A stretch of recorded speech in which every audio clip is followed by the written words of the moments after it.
Welcome in, everybody, here to a gorgeous Saturday afternoon in mid-November. Nacogdoches, Texas, Southland Conference football here this afternoon as the Lumberjacks of Stephen F. Austin State University, undefeated in Southland Conference play, hosting the Lamar Cardinals. A top 20 matchup in FCS football here in mid-November.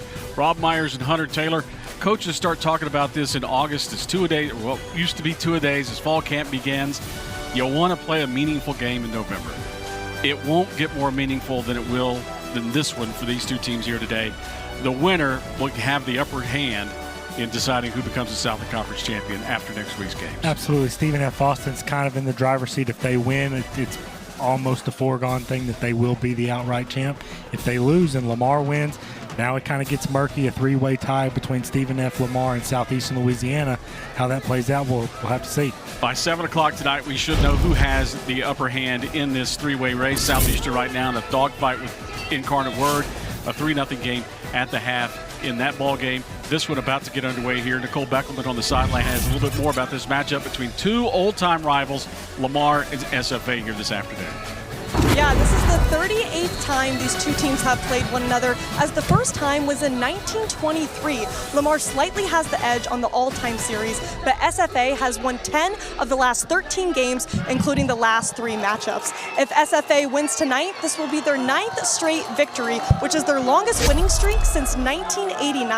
I asked Coach Carthel what the success stems from, and he says it has to do with the 0-2 start they had to the season. After they lost to Abilene Christian, he said he had a long talk with his guys in the locker room, which he believed ignited a fire under the team and has resulted in them being undefeated in conference play. Rob? They have played well. Lumberjacks on a long win streak here. They've won 8 straight. Lamar, 1 win under their belt. They stubbed their toe 2 weeks ago against Incarnate Word, but got right back on the horse last week in knocking off Southeastern Louisiana and handing them their only conference loss. As we are underway here this afternoon with the Lumberjacks on their home field, Homer Bryce Stadium. You see the records there. Both these teams 8-2, SFA 6-0, number 17 in the country. Lamar number 14 in the coaches poll, 5-1. They've got a win early in the year over South Dakota, and then their only blemish really of late, the loss to Incarnate Word here lately. As Lamar will get the football to start things off here this afternoon. As Robert Coleman, a 6-foot senior from Menifee, California, completing almost 60% of his passes. They'll use 2 quarterbacks. We'll see them both. Coleman will get the start here today for the Cardinals. But this SFA defense has been phenomenal all year, allowing less than 70 yards a game on the ground. As on first down, Cardinals will run it up the middle for about 3 yards. And according to their coach, we talked to him Thursday, and he will be happy if it becomes a 3 yards in a cloud of dust ball game. And that's what they kind of hang their hat on, just being a tough, grinded-out type football team. Absolutely. They're going to try to shorten this game, keep it on the ground, get the clock running as much as they can, and then maybe take some deep shots as they get that defense down around the line of scrimmage from pounding it so often. Gain of about 3, 2nd down and 7 now. Cardinals again, safety walks up for SFA. They'll throw it on 2nd down, and they get one in the slot, complete for a first down all the way out to the 40-yard line as the Jacks rally and make a quick tackle. As Ja'Cory Hyder, their backup tight end, a senior out of Woodville, transfer from UT San Antonio with the game's first down, and the Cardinals on the move. They'll run it again on 1st down into the teeth of that SFA defense. And this one's stacked up for not much, maybe a yard to the 41-yard line, and that's about it. Yeah, and that Stephen F. Austin defensive line is deep. They're very physical. They've got a couple of seniors as well. So as much as Lamar wants to run the ball, they may find that that's going to be the strength of Stephen F. Austin's defense, and it's going to be hard going to get that done. Major Bowden, 5'9" senior from Waco, China Spring High School, just over 200 yards on the ground in the backfield here with Coleman. 2nd and 9, everybody moving up front. And an early flag here. I would assume a false start on the Cardinals, but again, everybody was moving on that one. Illegal snap by the center. Offense, 5-yard penalty. 2nd down. That'll back them up 5, and behind the sticks will be something here whenever they get behind the chains against this SFA defense. We talked about them. They're number 2 in the nation in total defense and rush defense, allowing 15 points a game. So I think points will be at a premium here for the Cardinals this afternoon. 2nd down and almost 15 now for Lamar. The Jacks have really gotten after the quarterback of late. This time they rush 3, but they get pressure. Coleman gets away and swings it out, finds a man in the flat. But SFA rallies quickly and holds it to a short gain. The tackle by the safety Sears, as that one stopped to Kendon Fusilier, their big threat. A gain of about 5. They get the penalty yardage and some of it back, and they get about 9 out of it, actually, and it's 3rd down and 5 now. That was a great job by Coleman. They thought they had him, but he evades it, keeps his eyes downfield, finds the receiver, and makes it 3rd manageable. 3rd and 5 in today's with RPO and everything else is very doable. You saw there that graphic Lumberjack defense, top 5 in the country in scoring defense. I mentioned number 2 in the nation in rushing defense. 3rd down and 5, chance to get off the field for him, but Lamar converts on a quick slant. And there's Kendon Fusilier again. Good coverage out there by the Lumberjack secondary, but Fusilier just gets inside position, and Coleman puts it right on the numbers. 1st and 10, Lamar in SFA territory. And a little gash left side. And the first real running room on the ground, new tailback that time, that was Joshua Robinson with the carry. And Robinson will get him for about 5, and it's 2nd and 5, and the Cardinals want to play some tempo. Yeah, that's really going to be the key, is not letting Stephen F. Austin have time to substitute. And a little option this time. Keeper Coleman out. He gets out, and down the sideline he goes. And Coleman, with the best play of the afternoon here for the Cardinals on the first possession, gets it down inside the 30 as Coleman, one of his longer runs. In fact, it may be his longest run of the season. Prior to that, his longest run, 14 yards, and he gets a big one down to the 27-yard line, 1st and 10 Cardinals. Yeah, and we have not seen Stephen F. Austin's defense face a lot of dual threat quarterbacks, a lot of guys that really have that running capability. Right there you see Coleman on a read option, decides to keep it and gets a big gain. And that was really not his MO coming into this one. 40 carries, -7 yards on the season, his longest 14, but there was a big one there. This time they give it, and the Lumberjacks eat that one up. And there is, I think, Ed Bobineau, who is making one of his first appearances of the year. I think he's only playing in his 5th game this season, but Bobineau gets a big push and a negative play there, tackle for a loss of about 6. Yeah, and Ed is a graduate. We talked about, they got some seniors, some graduates on that defensive line of Stephen F. Austin, probably the most veteran group on the team and also the most physical group on the team. So behind the chains here, Lamar, though, has hit a couple of slants to keep drives alive and convert first downs. We'll see what they do here on 2nd down 15, or 2nd 16 now. Here deep on SFA's end of the field. Coleman wants it, looks quickly out, swing it out to his tight end, stuck in the backfield as the Jacks come downhill and make the play behind the line of scrimmage. And that will go for a loss back to the 36-yard line as the Cardinals back it up. Great open field stop. Yeah, that was Michael Patterson III, the redshirt sophomore. He kind of plays a safety, a nickel at times. He comes out of that nickel position there. They kind of set up more or less a screen. He reads it very well and makes a big play. Second catch of the afternoon for Hyder, the tight end, who had 10 catches coming in. He's already got 2 here in this opening possession. Now Cardinals look at 3rd down and 19 for Lamar as they will run it and not get much as they're tripped up after a gain of about a yard. As the Jacks get penetration, I think Kai Thomas gets a hand on that one. And the 3rd different running back already, LaDamian McDowell with an early carry. Gets a couple, and it's 4th down now and 17, and the Cardinals will try a long field goal. This will be about a 52-yarder into a really kind of a stiff southerly breeze here. 51-yarder. Yeah, I mean, if you factor in the breeze, I mean, this is kicking probably maybe a 60-yarder if you factor in how strong the wind is out into the face. Long of 57 on the year. He's 3 for 4 from beyond 50 yards. This is a 51-yarder for the first points of the game. On its way, has the distance, and no good. Wide left. So Lumberjacks get a stop as Lamar can't finish the drive. 2 negative plays. They settle for a 50-plus yard field goal.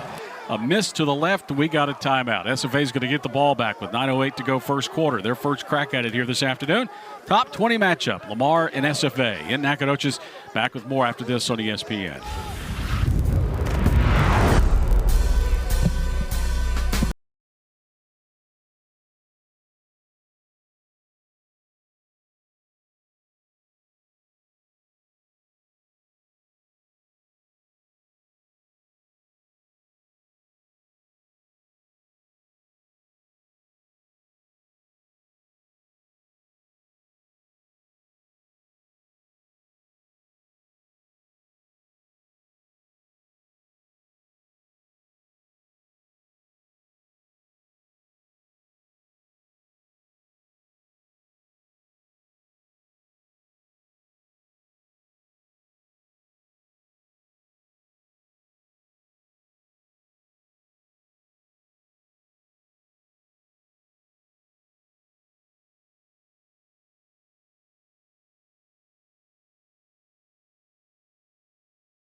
Lamar gets 46 yards of offense in that first possession, but 2 negative plays put them behind the sticks, and they cannot convert as they miss on a field goal, 51-yarders. It goes wide left, and SFA gets their first crack at things offensively here this afternoon with 9:08 to go first quarter. You see that Lumberjack offensive line. They play in front of their starting quarterback here, Gavin Rutherford, who made his first start of the season a week ago at Houston Christian. And on first down, he'll hand off to Wembley, and the Cardinals get a safety playing in the backfield. Kevin Thomas, the free safety, is there to make the stop at the line of scrimmage. No gain. 2nd down and 10. And they were phenomenal last week against Southeastern. That was just an old-time, both teams under 300 yards of offenses. It was a lot of defense played a week ago. Here's Rutherford. Quick hitch. Whalen, the catch out to the 39. Good drive starter, and they look at 3rd and manageable now. 3rd down and about 5 for SFA from their own 39-yard line. Yeah, and a couple weeks ago with Sam Vidlak, I would have said that, Lamar, this would be their biggest test. But here with the backup, Gavin Rutherford, we saw him at the end of the year last year. We saw him last week at Houston Christian. He's constantly getting better. But anytime you got the second-string guy starting, the defense kind of perks up a little bit and plays a little bit harder starting off. Rutherford hit as he lets it go. Is that one deflected and incomplete?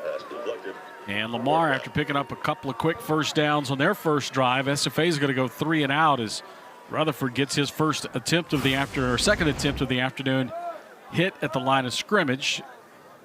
Right there, you see the defensive lineman gets his hand up. Could not see the number, but they just got a good push right up the middle, right into Rutherford's face. And that one's batted down incomplete. So 4th and 5. And Lockie Poseban on to kick it away here for the Lumberjacks. And Lamar with a punt return threat. Call for a fair catch. Fusilier makes the fair catch at the 21-yard line. Both of these teams, 2 phenomenal punt returners here today. Fusilier, punt return touchdowns, and Bugs Mortimer for the Lumberjacks, 3 punt return touchdowns on the season already. Yeah, it'll be a game of field position early on. As you can see, Lamar with a good drive that ended in no points, and right there, Stephen F. Austin, a 3 and out. So you're going to see a couple of punts, I would imagine. And is that going to be a key to the game? Can one of those guys bust a big one? Because a lot of times when you get into these big defensive battles, it's special teams that ends up being the difference maker. 1st and 10 now, Cardinals starting at their own 21-yard line. As Robert Coleman leads them out. Again, 2 first downs in that first drive, 3 first downs for the Cardinals as they moved it efficiently. This time they run it, and Southard off the bottom of the pile, leading the Lumberjacks in tackles, 98 of them coming into this one as he anchors that SFA defense. And when we talk about how they're number 2 in the country against the run, number 2 total defense and yardage allowed. I looked at the last 4 games, SFA defensively, 109 rushing attempts against them in the last 4 games, and they've given up a total of 166 yards. Yeah. That's a yard and a half a carry, according to liberal arts math. And we got another flag. Movement. There was a shift, and then I think one of the offensive linemen kind of just twitched. Start. Number 60. Offense. 5-yard penalty. 2nd down. So John Hester, the right guard, junior from Hawkins, whistled for the false start. And the Cardinals, again, behind the sticks here. Look at 2nd, about 14 now. And that's one thing, when the SFA gets them behind the sticks, they really don't bring the house. They're going to go sometimes 3-man rush, drop some coverage, and just play the chains. Play it heads up here. Coleman again, the keeper, finds some little room and then gets down wisely to avoid a hit. Started his slide at about the 24-yard line as he gets the penalty yardage back and a couple. And Lamar looks at 3rd and long. 3rd and about 7 now for the Cardinals with just under 7 minutes to go here first quarter, no score. Yeah, not a big run, but a very effective run. You got to keep the defense honest. He's doing that with these early option pulls. And then again, he gets it in 3rd and 7, 3rd and 8, where you do got some freedom offensively as to what you can do. You get in a 3rd and 10, 3rd and behind the sticks, and then you're really in a bad situation.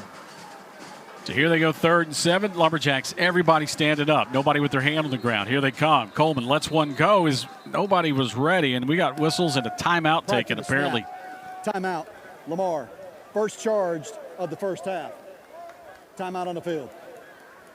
So timeout taken by the Cardinals. We'll take a timeout with them as well. 6:21 to go. First quarter, no score. Cardinals with a timeout. They'll look at 3rd and 7 when we return. Southland Conference Championship football. More coming your way after this on ESPN. Credit Union One offers to get the most out of your accounts every day. With digital banking, you can pay bills online, set up personalized budgeting tools, easily transfer money between accounts, and more. Plus, you can get paid up to 2 days sooner when you set up direct deposit. Get started at cu1.com. Welcome to Casati Pines at Coshada, nestled in the natural wetlands of southwest Louisiana on 65 acres of looking glass lakes, surrounded by stately pines and live oaks. It's an experience unlike any other. A challenging 18-hole par 72 championship course, 6 sets of tees, and a unique 19th tiebreaker hole.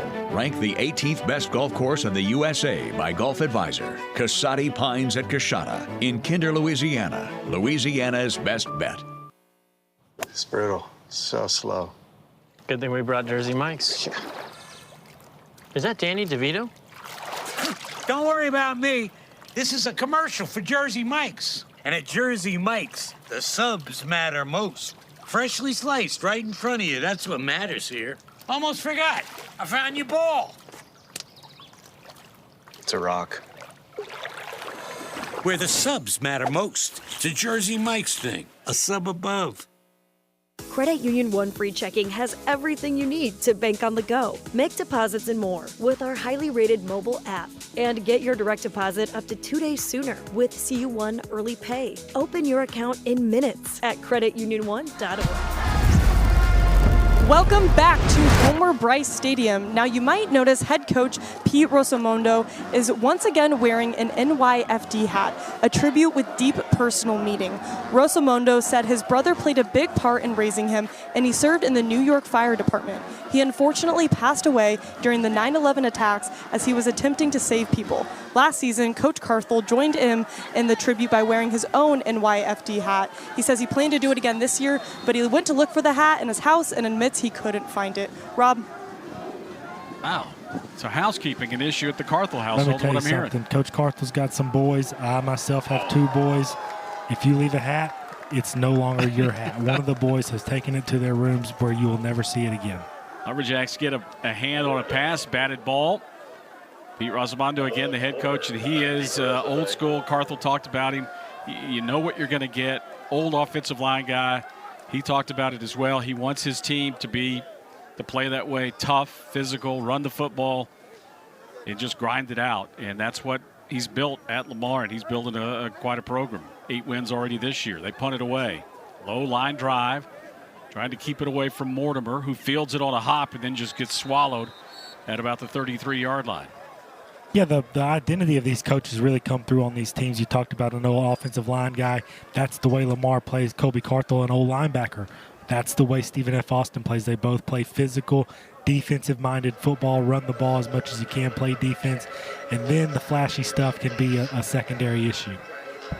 So here's Gavin Rutherford for his second possession of the afternoon. Lumberjacks went 3 and out. Rutherford went 1 for 2 on that first series for SFA as he surveys this Lamar 4-man front. SFA will shift here. You see Gerald Ademo, the tight end, now in a wing to the right. And Rutherford will roll right. Looks downfield, has a man caught downfield up near midfield as Clayton Whalen with his second catch of the afternoon all the way out to the 48-yard line. Gain of 15 and the first down of the afternoon for the Lumberjacks. And Whalen is the guy that Stephen F. Austin uses in the middle of the field in the red zone. He's a big possession-type receiver. 1st and 10, coming left to Convoy across midfield to the Lamar 49-yard line. Wembley, who leads SFA on the with the carry.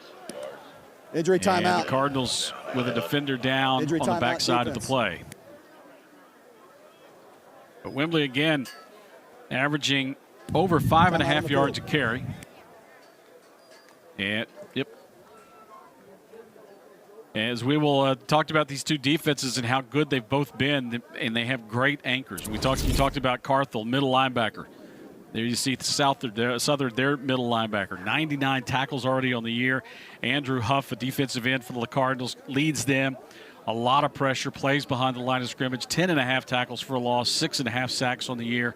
And the Cardinals have been very, very good defensively. We talked about how good SFA's been. Cardinals have been almost as good, allowing 292 yards a game on the ground. And they're only giving up about 135 on the ground, 292 total, and 158 through the air. So it's been tough to move the ball on the Cardinals as well. And these two guys are big reasons why. Andrew Huff, defensive end, and Southard, the linebacker there for the Lumberjacks. Yeah, with Huff, the sacks and the tackle for losses are impressive, obviously, but it's not very often you're going to see a defensive end finish the year with 50-plus tackles. Normally you see them with sacks and tackle for losses, but just solo tackles, 46, probably going to finish it somewhere around 55 by the time the end of the year comes around. That is incredibly impressive. Yep. But again, they do a phenomenal job keeping things there. As Huff out of Stafford, Texas. He's a transfer from Houston Christian. 5th on the Cardinals in total tackles right now. And the Cardinals, they spread it around, but their linebackers are kind of the focal points. Obviously, SFA, 2 active linebackers as well. There with Southard and also Malachi Williams, who's been a phenomenal addition to this defense this season, the junior college transfer. But no score here early on. Lamar, great opening drive, moved it all the way down near the Lumberjack 20-yard line before they backed up. 2 negative plays, put them well behind the chains, settled for a 51-yard field goal attempt, and they hook it wide left, so no score for them. Jacks went 3 and out on their first possession, and now have the ball here for the second time with 5:38 remaining here in the first quarter. And SFA looks to get on track. And we've talked about their defense and how good it's been, but the SFA offense has been playing pretty well as well. Averaging about 34 points a game, almost 400 yards a game total offense, 226 through the air, 146 on the ground. Yeah, that's been the most impressive part is how balanced they've maintained throughout the season. A lot of times you get these teams with high potent offenses, and it's all passive, but not Stephen F. Austin. Yeah, as you see there, Rutherford along the sideline to Ademo, the tight end, and he'll move the chains with his first catch of the afternoon. And a tight end with a catch for the Lumberjacks all the way down to the Lamar 37-yard line. And the Jacks now on the move here. As Ademo, another great addition as he comes into SFA. Wembley in motion into the backfield, gets a lead block, turns it up down inside the 35-yard line. Gets a couple, and the Cardinals rally quickly and hold it to a gain of about 3. See the numbers there for the Lumberjack defense. 3rd in the conference in points per game. But you combine 34 points with giving up only about 15 a game. That's a pretty good combination. Yeah, you're going to win a lot of games scoring double the points that you give up. Wembley not much on that one, as he gets it down to about the 32, and a key 3rd down here for the Lumberjacks. And you would think they got the win behind them. But points, I get the feeling points could be a premium here this afternoon both ways. Lamar jumps, free play. Rutherford, deep shot down the middle of the field into coverage off Whalen's fingertips and incomplete. And Rutherford showing there that I think he saw the flags fly. I think he knew he had a free play, and he threw that ball where Whalen had a chance to catch it. And what an effort. I mean, Whalen dives Outside, out. Number 6, defense, 5-yard penalty. 3rd down. Manages to get one hand on it. An incredible effort. Correction, the penalty enforcement results in a 1st down. Do you see the pass there, Whalen? I mean, that's a well-thrown ball. As Rutherford put it out there and gives his guy a chance. And the penalty yardage, you heard the official there, the correction, they get enough to pick up the 1st down. It was 3rd and 5. And so they pick up the 1st and 10 now for SFA, as they will motion Wembley out of the backfield. Pressure comes. Rutherford holds his ground, and a little hitch down inside the 25, and Blaine Green with a catch to the 24-yard line. And really just an extension of the run game. Just a quick hitch, pick up 3, 2nd down and 7. And Rutherford doing some great things for just his second start this year, with the recognition on the play before that it's a free play, give my guy a shot even though he's covered, and then right there staying in there realizing I'm going to get hit, but if I stand here and deliver this ball, it's going to be a good completion. Rutherford shot down the field trying to go toward Davis, overthrows him. He was bracketed down there, had a defender inside and in the corner underneath it, and Rutherford puts it out there where Davis has a shot but overthrows him, incomplete. And there's Huff dropping back there into coverage. Two-time conference player of the week. 4 times the Cardinals with players of the week on the defensive side of the ball. So big third down here for the Lumberjacks. Saying it a moment ago. Cardinals jumped early and helped SFA out. Rutherford sets, throws toward the sideline. Catch made. And this will depend on the spot, as Kylan Harris is going to get the first down. They march forward progress to the 21-yard line, and Kylan Harris, with his first catch of the afternoon, moves the chains here for the Lumberjacks, as Harris with his 56th catch of the year. I was just about to say, it's not often you watch a Stephen F. Austin game and it's this far into it before Kylan Harris's name is mentioned. He's been very productive this year. He was obviously very productive last year. He's been the focal point of this offense, air attack. Here's Wembley, hurdle, right side, and gets held up and dropped down inside the 15-yard line to about, well, give him almost the 13. Andrew Huff in on the stop for the Cardinals. He just drifts out and gets some help. And there ends up, Wembley just basically jumps into his arms. Gain of about 3, though. This time they come left. Good block inside. Down inside the 5. Wembley breaks tackles. Touchdown, Lumberjacks. Wembley finishes that one with a big hit at the 3 and stands into the end zone. And that is the thing Wembley brings. He's got speed. He's got the agility to make guys miss in that way, but he is very, very physical. We've seen it time and time again right there. You see he breaks 2 tackles right there inside the 5-yard line to finish that one off. But watch the block here. This Keller just pins there and right there, that block on the pull. And that allows Wembley the space to get into the second level and ultimately into the end zone. He runs to the last defender. Touchdown, Stephen F. Austin. So SFA sputtered on their opening possession, move it down the field on their second, and the first points of the afternoon now belong to the Lumberjacks. 7-0 with 2:21 to go here in the first quarter. And it's the SFA offense now starting to kind of get their feet underneath them here on their second possession. Cardinals will see if they can do just that. Yeah, and that's exactly what Colby Carthel would have wanted. They kicked the ball off to start the game. Can we be the first one on the board despite that? Here they are, 7-0. They've managed to do that. Defense is playing well, but then offense, right there, it was the balance. It was the ability to go to Wembley and get 3 or 4 yards and then throw it through the air, get some big chunk plays. The one to Whalen across the middle of the field really starts that drive in a kind of a balanced way. That allows Wembley there at the end of the drive to have that big run, because Lamar's kind of guessing. Are they going to throw it? Are they going to run it? They've done a little bit of both on us so far, and then they bust off the big one. 10 plays, 68 yards. They took 3 minutes and 48 seconds off the clock as the Lumberjacks now will kick it away. Jacob Hand to handle the kickoff duties here for the Lumberjacks. As Hand sends this one sailing with a wind at his back. 9 yards deep into the end zone for the touchback. Most of his kicks into the end zone for touchbacks throughout the year. And that is his 61st kickoff of the season. You know you're scoring a lot of points when you're kicking off 61 times. Exactly. As Hand, 61 kickoffs now so far this season, 33 touchbacks. As the Cardinals will start things out at their own 25-yard line. Again, 40 yards of offense on their first possession. On it away on their second possession, and now find themselves down 7-0. Coleman, tailback to his right, handoff inside, and just a push for about a yard. As Victor Aduse at the bottom of the pile there for the Lumberjacks. Senior out of Dickinson. 24th tackle in the season for Victor. Gain of 1.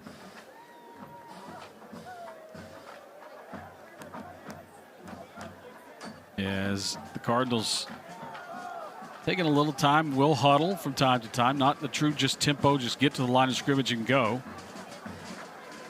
Jacks gets set defensively here. Lamar moves.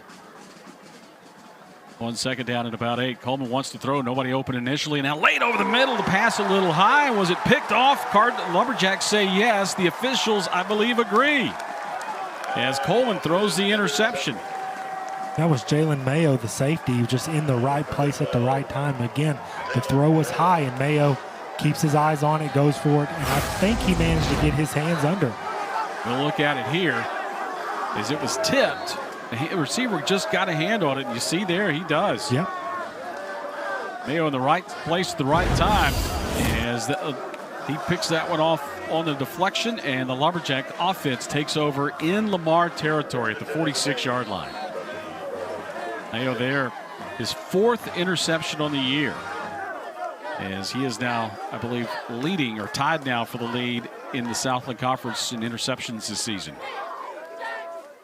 And Rutherford wants it all. Instead, underneath the Green at the 45, makes a man miss. Green down the sideline inside the 35 and tumbled out of bounds at about the 33-yard line as Blaine Green, the transfer from Oklahoma State, picks up 13. And it's 1st and 10 Lumberjacks at the Lamar 32-yard line.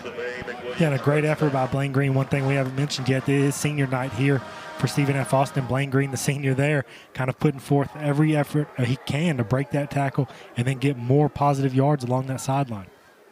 1st and 10 now as Rutherford at the controls, new tailback. Little play action, checks it down underneath toward Jenkins at new tailback, but off his hands and incomplete. Had to get that one up over the defensive end who was kind of dropping into coverage there. 2nd down, 10. As that one just a little bit too high for Jenkins to handle, as SFA will rotate in and out. Now Richard Reese comes in. So 3 tailbacks have already been played here for each of these offenses here in the first quarter. Final minute of the first quarter. Rutherford again to throw. Hitch over the middle off the hands of Bugs Mortimer and incomplete. And those are the ones that quarterbacks cringe after they see it deflected in the air. Yeah, it's not a pleasant 3 seconds as that pause in the air. We saw the tip ball get intercepted that Coleman threw a minute ago for Lamar. So right there, a tip ball, just no one in the vicinity to catch it. So you live to play another down, but here it is, 3rd and 10, an offensive coordinator's worst nightmare. 3rd and 10, Lumberjacks trying to make the most out of that turnover a moment ago. A little bubble screen, now room inside. Mortimer down inside the 25-yard line. And that's where they'll mark him down short of the line to gain, but you get it down close enough that Carthel has a decision to make, and it looks like it didn't take him long to make it. As he will bring in the field goal unit. And it looks like this would be about a 43-yarder middle of the field. And they have used 2 kickers this season. And this one looks like Carlos Alvarado is going to come on. 7 of 7 on the year. His longest has been from 40. This would be a 43-yarder to put him up 10-0. As Alvarado's kick is on the way, has plenty of distance, and that one is through and good. So the Lumberjacks turn that interception into a field goal and take a 10-0 lead now with 5 seconds remaining here in the first quarter. Yeah, and to me, that says a lot about Coach Carthel's thoughts on this game. He is normally an aggressive guy right there on 4th and 4. I would have thought maybe he'd go for it, but you can see his mindset about this game is defense. Points are a premium. Let's go get the points on the table. We're not going for it. We're kicking the field goal. If that's what he's thinking, you got to think that's how this game is going to pan out, where it's going to be run the ball, play defense. It may be a race to 21. I think you're exactly right, because you just get the sense here with the Lumberjack, the SFA defense, the way they're playing. Cardinals offense, the combination of the two, 21 points, the key number. Yeah. I think the first one to 21's got a great chance of winning. Lumberjacks already halfway there here toward the end of the first quarter, 10-0. And remember, if you're just joining us, whichever team wins this probably is in the driver's seat to win the Southland Conference and get an automatic bid into the FBS playoffs. FCS. As Jacob Hand line drive kick into the end zone for the touchback here. Cardinals, again, starting out at their own 25-yard line. We talked about Hand a moment ago. 62nd kick of the season now, kickoff. And more than half into the end zone for touchbacks. And even in the ones, in those times where he doesn't kick it to the end, it's by design. Right. You want to try to cover one, place it, and they worked on that. I was here Thursday at practice when they worked on that for a couple of periods during special team segment.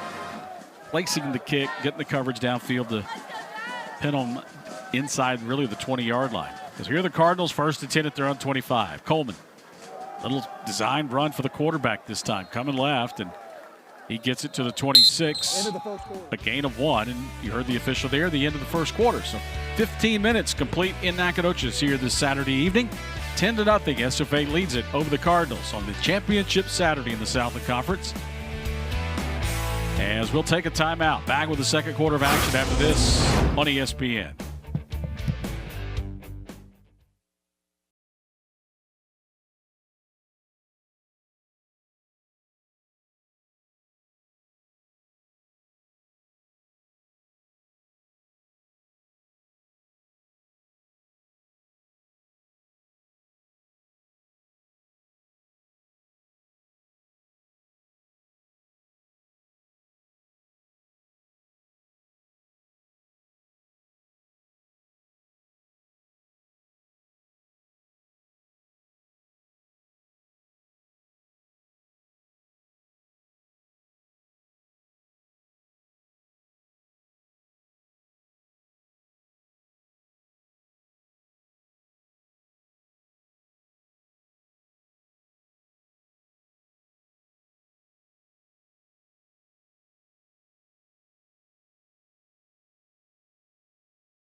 So Lamar starts out, second down at 8. Coleman quickly outside, caught. SFA, about 6 defenders rally to the football, and finally the tackle made at the 34-yard line, a yard short of the needed yardage there for the Cardinals, and they look at 3rd down and 1. Cardinals on 3rd down converted about 32% of the time coming into this one. In that first quarter, 3rd downs, they were 0 for 3.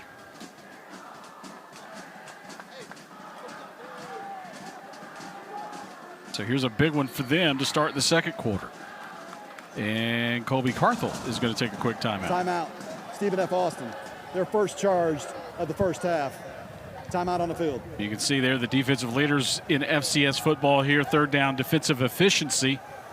Lamar defense leading the country, and now we get a timeout here on the field, so we'll take it as well. Just underway, second quarter, 10-0. Timeout on the field, as we'll be back with a championship game here in the Southland Conference. Lamar and Stephen F. Austin here in Nacogdoches on ESPN. If you're looking for the right school, look beyond the numbers. You'll find a university that's ready to welcome you with open arms. You'll find SFA. Opportunity is always in bloom. You'll get to perform research alongside faculty members. And we never miss the chance to show off our lumberjack spirit! SFA is committed to providing truly transformational experiences. Oh, and one more thing. Ask some Jacks. Hey, what's up, roomie? I got us some Jersey Mike subs. Danny DeVito? Are you my freshman roommate? And that doesn't matter. This is a Jersey Mike's commercial where the subs matter most. I mean, look how big that is. We'd eat that for lunch and for dinner. Hey, we eat that. Hey, who let the rents in? You want a Jersey Mike's? Introduce us to your new roommate. Mom, it's Danny DeVito. That's mine. Don't touch it. Where the subs matter most. It's a Jersey Mike's thing. A sub above. I have always enjoyed an active lifestyle, but the pain in my knees wore me down. The pain I experienced made it difficult to stand for even more than 5 minutes at a time. I was so tired of telling my grandsons, I can't play now, Nana's knees hurt. Then I had both knees replaced at Memorial, and now I'm back doing what I love, making pasta with my husband, hiking, and spending time with my grandkids. Next stop, Yellowstone. This is my life without joint pain. In my Louisiana, sunrise means fresh seafood on the table. My Louisiana, every meal is a celebration. My Louisiana really makes me wonder. Ours is fast! With real Third down in the yard now for the Cardinals as Lamar looks to keep this drive alive here at their own 34-yard line. SFA with a 10-0 lead as the winner will have the inside track to a Southland Conference regular season title here. Cardinals on 3rd and 1 get the first down as they'll run it between the tackles out over the 35 to the 37-yard line as Josh Robinson gets the carry, transfer out of Illinois State. Appeared in 10 games so far this year for the Cardinals. 1st and 10 now, Lamar. Clock running under 14 minutes to go. Hunter with the FBS playoff, FCS playoffs. We knew, I mean, everybody wants to be in the playoffs. FBS just took a while to get there. As the Cardinals run it again on 1st down. Tim Muhammad leading the way there for the Lumberjacks. Short gain of about 2 to the 39. FCS playoffs started with what? I think it was always 6. I think it originally started maybe with 12 teams, and then went to 16. Second down 8. And now at 24. FCS playoffs, was it 1? Was just 1 game? Was it 2, then 4? I can't remember because I'm old. A second down and 8. I know that it's second down and 8. And Lamar now with 2 backs in the backfield here. Coleman, short set, looks to pass. Nobody open. Now he pulls it down, will run. Dives forward, out beyond the 45, and depending on the spot, he's going to be about a yard short. They mark him down at the 46-yard line as Coleman sets him up 3rd and 1 once again. And Coleman has been the bright spot of this offense. He's really came into the game you mentioned earlier. He was not really much of a running threat, but here today, it's been his legs that have kept the chains moving, that have been really the only positive gains Lamar offense has had so far. Yeah, Aiden McCown really much more, just according to the stats, a bigger threat to run the ball at quarterback. As again, Coleman -7 total in the year. Here's a big one. Left side, missed tackle at the 40-foot race now, and Lamar's going to win it. Down the field they go. Lamar with a big explosive play. And the Cardinals pulled to within 4. The extra point can make it a 3-point game. Well, Damian McDowell, man, big burst there.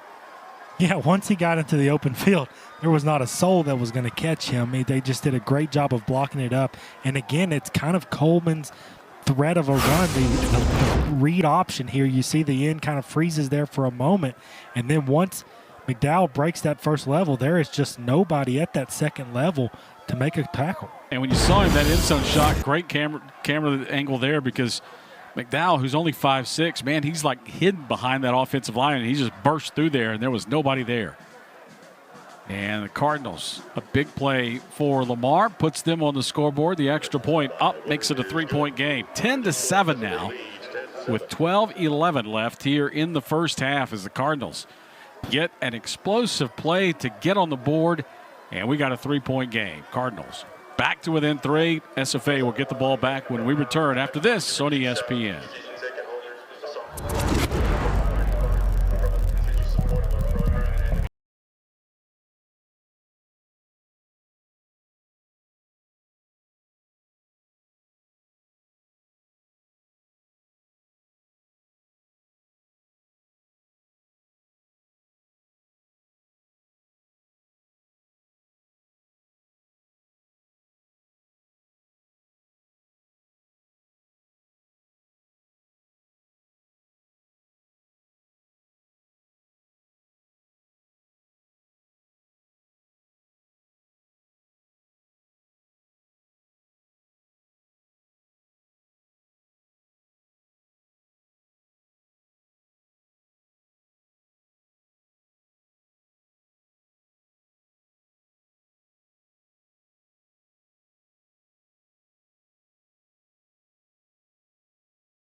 Touchdown run, Cardinals cap a 75-yard scoring drive, 6 plays, take almost 3 minutes off the clock, 2:54 to be precise. And Lamar makes it a 3-point game, 10-7. The difference, the field goal following the interception a moment ago by the SFA defense, as the Cardinals kick will sail into the end zone untouched, and SFA's offense will go back to work, 1st and 10 from its own 25-yard line. Gavin Rutherford making his 2nd start of the season, 7 of 11, 65 yards in that first quarter, as he'll get it for the first time here in the second quarter this afternoon. Played well, I thought, last week in Houston with 11 of 16, 132 yards, 3 touchdowns. JT Kitna ended up coming on and getting to play a little bit last week as well. Rutherford also ran it 4 times for 55 yards, and that's the one thing he brings to the offense that perhaps Sam Vidlak had not done as much of this year. This time they'll give it inside Wembley, out over the 30 to the 31, a gain of 6, and that really is their best run on first down here so far this afternoon. Yeah, Lamar's done a great job on first down of limiting Stephen F. Austin to just minimal gains, and they've kind of played in that 2nd and long, even 3rd and long all day. So right there is a good start for the Stephen F. Austin offense. Here's Rutherford to keep, tries to get outside, and a great open field stop will limit him to a gain of just 1. As Rutherford keeps it, and there was, if he misses outside the corner there, Rutherford has a lot of room to run. Picks up 1, 3rd down now, and 3 for the Lumberjacks at their own 32-yard line as everybody's bunched in tight.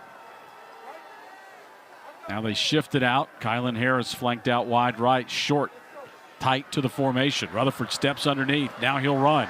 Gavin the 40, stiff arm, midfield. Rutherford into Lamar territory at the 49-yard line. And just as we mentioned a moment ago, that's what he brings to the SFA offense. Absolutely. We see it with Coleman on Lamar's offense, and here it is with Rutherford. It's been the quarterback's legs, especially in the passing situations where they've just managed to break containment and keep drives going. Tries to go to Blaine Green again, and a flag comes in late. Green gets spun around about the time the ball got there, and we'll wait head linesman with the call as he explains to the referee here today. Pass interference, number 30, defense. Ball is placed at the spot of the foul and includes an automatic first down. So 1st and 10 Lumberjacks as they'll spot this at the Lamar 46-yard line. The referee today is James Brookhart. And head linesman Keith Johnson with the call there. So 1st and 10 SFA now. Back-to-back first downs for the Lumberjacks. That one by penalty. Rutherford give it to Wembley.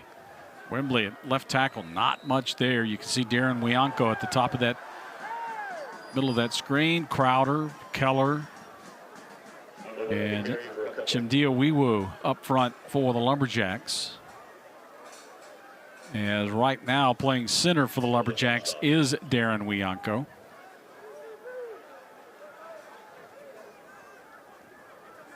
And it's been kind of a revolving door at center for SFA. Looked like somebody moved, but there were no penalty flags. Instead, they swing it out. Harris along the sideline, and Kylan Harris all, what do they list him at, 170 pounds? 166 pounds, all 166, leans into the defender, and he'll get it downfield close to the chains. A yard short, 3rd down and 1. Well, if Kylan's anything like me, he does not weigh what they list him at, but at 30, he will weigh more than what they listed him at. That's true. It all depends who's asking.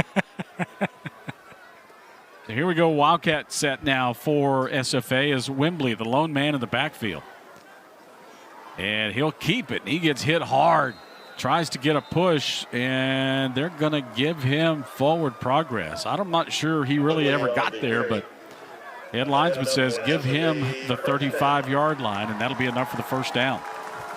Yeah, I would be surprised that you can see the Lamar. I can't tell if that's the head coach or the defensive coordinator is not happy with the spot. I wouldn't be surprised if they reviewed this, because you're right. I mean, he gets contacted straight away, and he really does not fall forward. Wow. So, and they pushed him back, and again, the initial, it looked like I never saw him really get beyond the 36, but they give him the distance between the 35 and 36, and that was enough. We're underway. On first down, trying to go back shoulder into coverage. Penalty flags fly, and there was some contact out there, and that was Harris again. Rutherford right now, just throw it up toward number 4 and see what happens. yeah, I mean, it's a great option. I mean, he's either going to catch it or Pass get a PI at this point. Number 6, defense. Penalty is 15 yards from the previous spot. Has an automatic first down.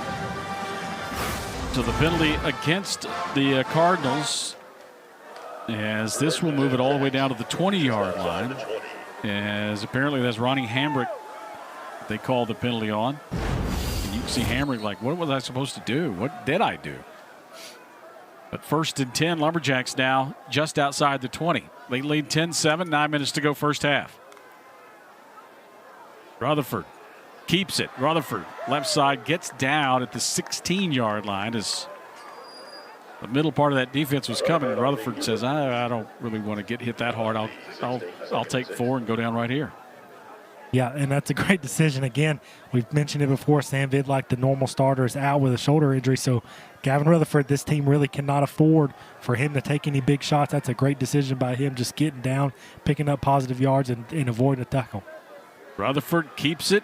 They kind of fake the speed sweep there, and Rutherford trying to get him up the middle. He gets back to the line of scrimmage, and Lamar not buying all of the eye candy, getting distracted. They stay home, make the play inside, as they'll hold it to no gain. 3rd down now at about 6 for SFA. Salome there for Lamar, it looked like. Big defensive lineman out of Aubrey, Texas. So 3rd down now and about 6 here for SFA at the Lamar's 16-yard line as they look here to the near sideline. Still 6 seconds on the play clock. Rutherford takes the snap. Handoff. Jenkins, quick up the middle. Jenkins is going to have the first down inside the 10 as the pile keeps getting pushed forward, but whistles blow, and they'll kill this one at the 9. And Jalen Jenkins, a first down for SFA on a running play right up the middle on 3rd and about 6. The first and goal now, Lumberjacks, as they try to stretch a 3-point lead. 10-7, SFA in front. Fake the pitch, short roll, Cardinals there. Rutherford hit as he lets it go. That one loose and picked up by the Cardinals. Rutherford saying that it was a forward pass. SFA all pointing forward, but the officials never blew it dead. And now they will gather and talk. Well, it definitely got contacted. The question is, was his arm still going forward? Yeah, it could have been an empty hand. But the ball, and it's hard to tell exactly from that shot whether it went forward or not. And what was ruled in the field is going to be key here because, I mean, that could have been an empty hand. They still haven't ruled anything. Ruling on the field is incomplete pass. Second down. So there you have it. So there's the ruling on the field. So they would have to ruling see enough. Ruling on the field is an incomplete pass. The previous play is under further review. Yeah. Yeah, and this will be interesting because, like you say, I think it might have been an empty hand moving forward. The ball, it looked like it had already come out of his hand when his arm started moving forward. Seam there, the motion goes back, and he gets hit just about the time it starts forward, and it's just, it's hard to tell from that one. And as you say, the ruling on the field being an incomplete pass is huge because they're going to have enough indisputable evidence to overturn it, and I don't know that they're going to get that. That is probably the best view you've got. Yeah, and right there, it starts kind of forward. It looked like he still had control. I don't know. And this is one where I'm glad it's them, not me. Typically, we would say, okay, this is it, and we'll find out if we're right or not. I got a feeling this one stands as called.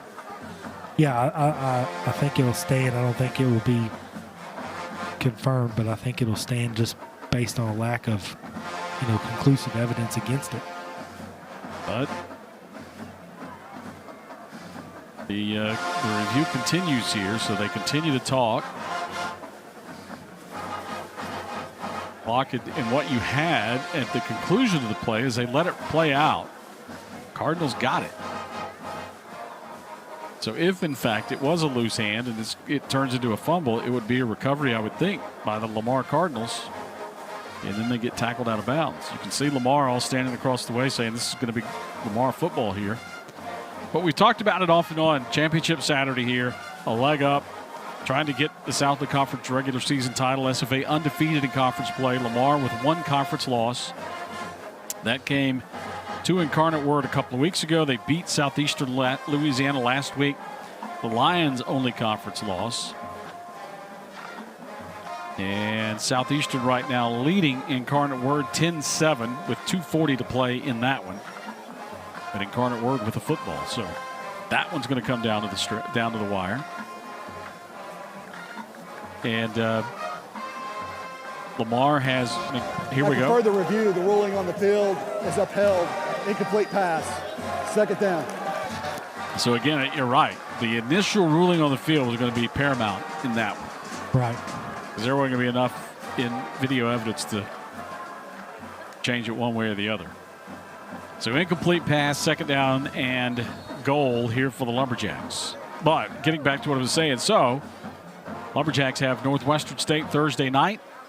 So a win here today. They could win the outright title Thursday with a win at Northwestern. As they hand off to Jenkins, he'll bounce it outside left side. They string it out and force him out of bounds. Down around the 7-yard line, almost the 6, as Jenkins is bottled up. And the Lumberjacks will try to put one in the end zone here. 4-point play for SFA. Third and goal, nose of the football just outside the 6-yard line. As Lumberjacks will substitute. And JT Kitna comes in along with their big package. And Kitna Pretty good size package himself. 6'3", 221-pounder. Redshirt freshman out of Middletown, Ohio. And Kidna will hand off to Wembley with a head of steam, and Wembley straight downhill to inside the 3 to about the 2.5-yard line, where he is stopped by the Cardinals defense. And the Lumberjacks now on 4th and goal from inside the 3-yard line. Have another decision. Carthel took 3 early, and he'll take an attempt for 3 more. Yeah, and again, the same sentiment as earlier is typically this is where you see Colby Carthel be aggressive and go for this. And right now, he's telling you what he thinks of this game by taking the points and playing the field position game, the points game. 3 is better than none. Here we go. It's going to probably, like we said earlier, be a race to 21, a low-scoring dogfight. 10-7 right now, 6 minutes to go first half. Alvarado from 21 yards. Pretty good angle. Kick on its way. That one is up and good, and Carlos Alvarado remains perfect on the year. 9 for 9 now in field goal attempts for Alvarado and the Lumberjacks. 13-7, SFA in front, 5:53 to go first half. SFA with the lead. Lamar gets it back as both teams battle for a Southland Conference championship. More coming your way after this on ESPN. Credit Union One Free Checking has everything you need to bank on the go. Make deposits and more with our highly rated mobile app. And get your direct deposit up to 2 days sooner with CU1 Early Pay. Open your account in minutes at creditunion1.org.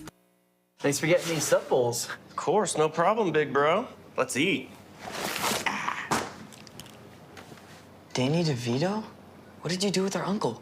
Well, that doesn't matter. This is a commercial for Jersey Mike's. What matters most are these sub bowls.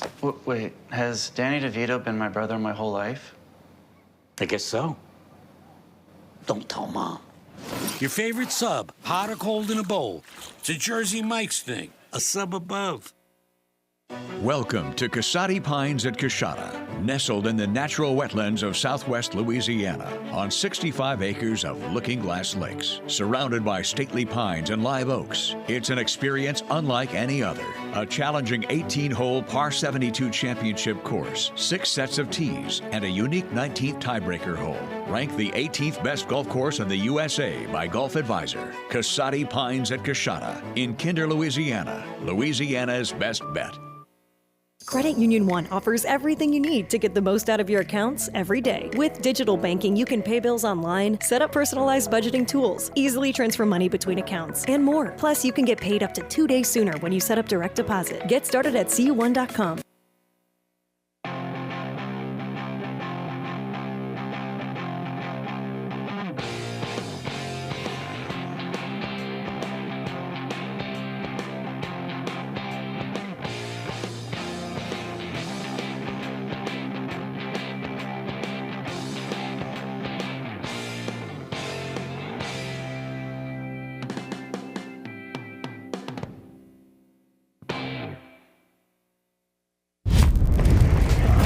Field goal for the Lumberjacks caps a long scoring drive, 73 yards, as this kick from Jacob Hand will sail into the end zone. Lumberjack defense gets set to go back to work. Kai Thomas and his buddies taking the field.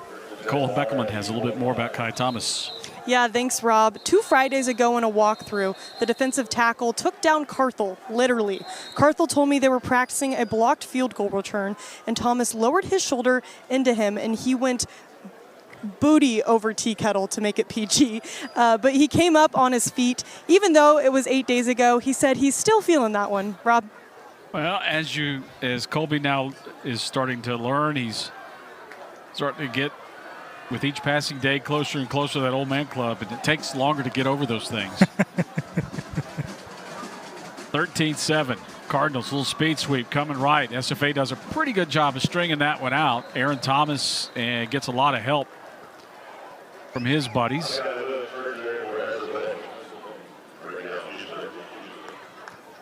And they will keep that to a gain of about 4.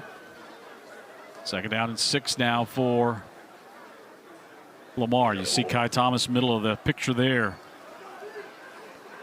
I'm a 6'4", 266. I would think that would hurt just a touch. You've been hit by people that size. Yeah, and I was 10 years younger at that point, and it hurt then too. So, you're giving Carthel the benefit of the doubt. Here's a deep shot left sideline, too far for Fusilier. Pull out beyond his outstretched hands. Kendon Fusilier. Incomplete. Third down now at about 6. But I could just hear Carthel telling that, as Nicole said, keeping it, family friendly here. I could hear him using the term that we've all heard from time to time, where what we know goes over the tea kettle. So third down and 6. Cardinals try to convert, keep this drive alive. Lumberjacks show pressure. Here it comes. Swing it out left side. They get it set up. Do they get a block? They do. Collision. And it'll depend on the spot. Lamar may be a yard short of the first down. Big time collision there along the sideline to keep Lamar short of the first down yardage. Yeah, and that was a big open field tackle there, because you're right. I thought for sure he was going to get the first down, but it looks like they're going to be just a yard short. And this is a big decision for Lamar. We've talked about the field position game. We've talked about taking the points as they come, and it looks like they're going to leave the offense out. And that was Demings, the cornerback. Known for his coverage that time, saves the first down. Here's Lamar, 4th and 1. See if they just try to get the Jacks to jump. Play clock down to 2-1, and they will take the timeout. So timeout. Pete Rosamondo, I think, charge of the first half. seeing if they would jump, takes the timeout with 4:21 left, because you would think, man, this is kind of risky here late in the first half.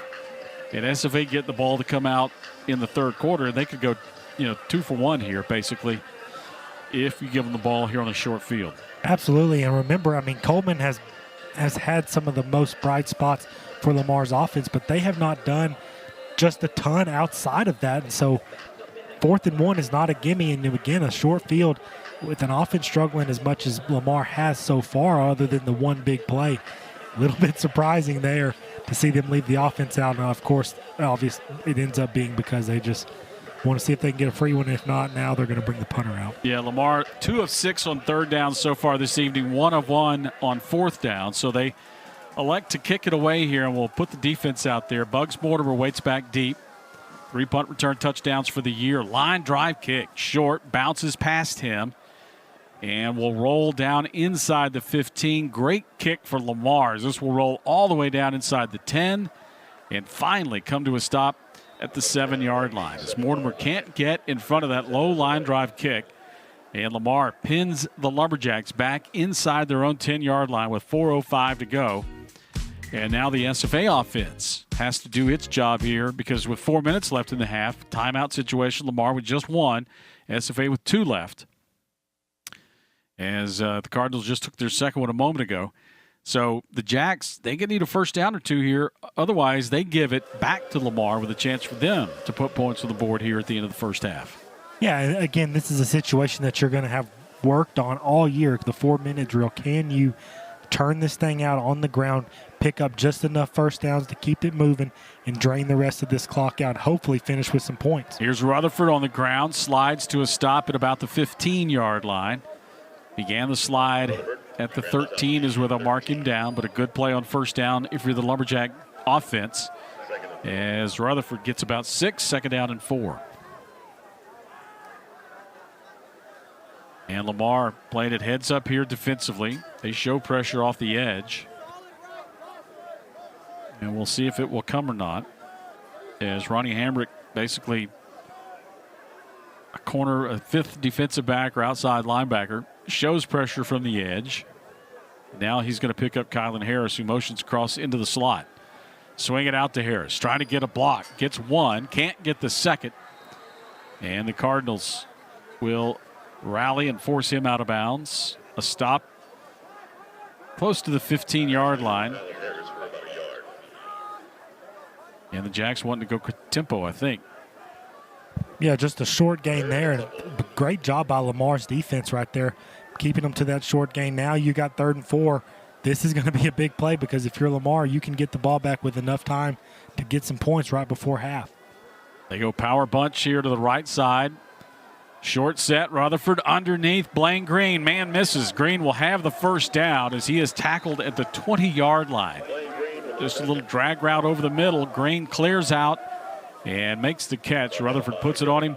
1st and 10, Lumberjacks at the 20. Great effort by Green right here to break this tackle. If he goes down right there, Lamar's getting this ball back with a chance to score. Instead, he keeps fighting, and he ends up picking up the first down yardage. And that tackle there by Kevin Thomas may have saved a huge play because there was not much behind Thomas in the Lamar secondary if Green gets away there.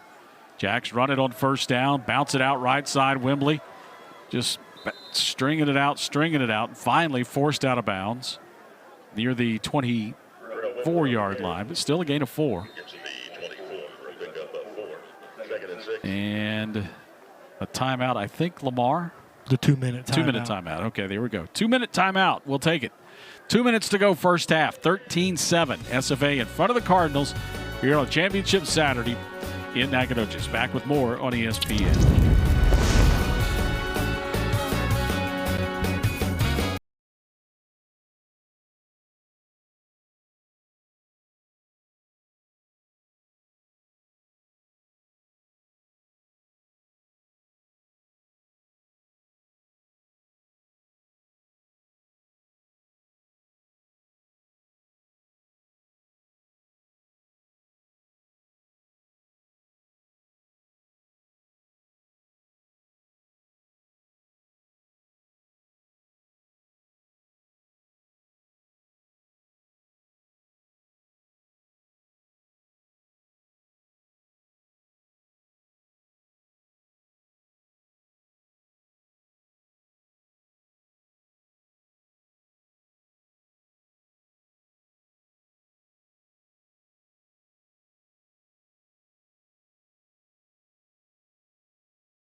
With a 13-7 lead over the Cardinals, Lumberjacks with the ball, looking at 2nd down and about 6 deep their own into the field here at the 24-yard line. Gavin Rutherford, second week as a starting quarterback for the Lumberjacks at the controls, wants to throw. Nobody open. Now he'll turn, run, downfield, incomplete, and well covered downfield by the Cardinals as they were trying to go to Kylan Harris. But again, Christian Pugh, their strong safety, great coverage down there as he had Harris just blanketed. And he did a great job of getting there as the ball gets there. That's an area right there where you see a lot of guys get there just a step too early and get an easy pass interference call, but he gets there just as the ball getting there, breaks it up. Just the perfect way to play it. So 3rd down and 6. Still a minute 53 now, so big down here for the Lumberjacks. 4-man rush. Rutherford flushed, will run. Breaks a tackle, dives forward, tripped up, dropped at the 32-yard line. And that is going to be a first down for the Lumberjacks as Gavin Rutherford does it with his legs. As SFA keeps the drive alive, keeps the clock moving, a minute 43 to go. As now they'll try to hurry things up. Rutherford again. Check it down, swing it out toward Wembley, incomplete. As when he turned around, he had a man right in his face. We'll see the replay here in a minute, but just, man, no time to react as he just got that one out of his hands because he knew one thing that would kill the drive is a sack. Is boom, he gets pressure right there. And throws it in the area of Wembley, incomplete, 2nd down and 10. And Lamar's done a great job of getting pressure with just their front 4 and even at times just their front 3. They have not had to bring pressure to put pressure on Rutherford. Gavin again to throw. That one almost picked off as they jumped that one on the quick out toward Harris and unable to come up with it out along the sideline. Is that Hamrick? That's Rankin. Rankin? Couldn't tell if that was a 6 or an 8. That was Rankin. Man, would have been a huge play there for the Cardinals. SFA dodges a bullet. Now they look at 3rd down and 10. Minute 31 left in the half. Cardinals will bring 3 this time. Rutherford stands, waits, delivers over the middle, complete. 1st down yardage out to the 45-yard line on the check down to Jarrell Wembley. As he'll pick up 12 and another Stephen F. Austin 1st down. Clock running, a minute 20 left here in the half. As Rutherford again sets, throws over the middle, some contact as Mortimer was coming, and there's the penalty flag. As you see everybody looking around, and I think Christian Pugh knew then that he had contacted Mortimer early because he threw his hands up like it wasn't me. That's typically the sign that says, yeah, I did something wrong. The officials all talk. 2 fouls on the play, 1 on each team. Holding, number 74, offense. Pass interference, defense, number 1. Penalties offset. Replay, 1st down. So they'll move it back to the 45-yard line, play it down 1st and 10. So Allegria, the hold for the Lumberjacks. Pugh penalized for the pass interference, which would have moved the ball down around the Lamar 40. So fortunate probably for the Cardinals that SFA guilty of a hold there. By the way, you look back out there at center. Back at center now is Jake Henry. We mentioned the revolving door. Henry's been in and out of the lineup, hiding an injury. Here's an inside give. Wembley out to about the 46. Not much there. SFA still with 2 timeouts. And really, I would think right now, not in a big interest to stop it, looking at 2nd down and 9. They want to throw. Rutherford stands now, pressured, gets out of 1, can't get away from the 2nd man, and Rutherford will avoid a sack as he'll get positive yardage and get it to the 47, and there is a timeout. This one taken by the Cardinals, their final timeout. Timeout. Lamar. 2nd charge of the 1st half, 30 seconds. Because if you're Kobe Carthel right now, you go, well, you know, we got 40 seconds left in the half. We're not going to press the issue because we're going to get the ball back in the 3rd quarter. Cardinals are thinking we're a play away from at least. That is their 3rd and final timeout of the 1st half. Lamar's 3rd and final timeout. Getting a chance to get the ball back here one final time in the 1st half. Right, and I was curious to see if they'd put any more time back on the clock. I thought maybe they'd take it back to 46 seconds or something like that, but it looks like they're going to leave it at 42. But you're right. I mean, 3rd and long right here, not a very advantageous spot for SFA's offense. So if you're Lamar, and remember we talked about the punt returners for both of these teams, maybe that's what you're really hoping for Lamar is, can we just get 1 punt return and see if our explosive returner can make some magic happen before the half? Well, they're only scorer offensively.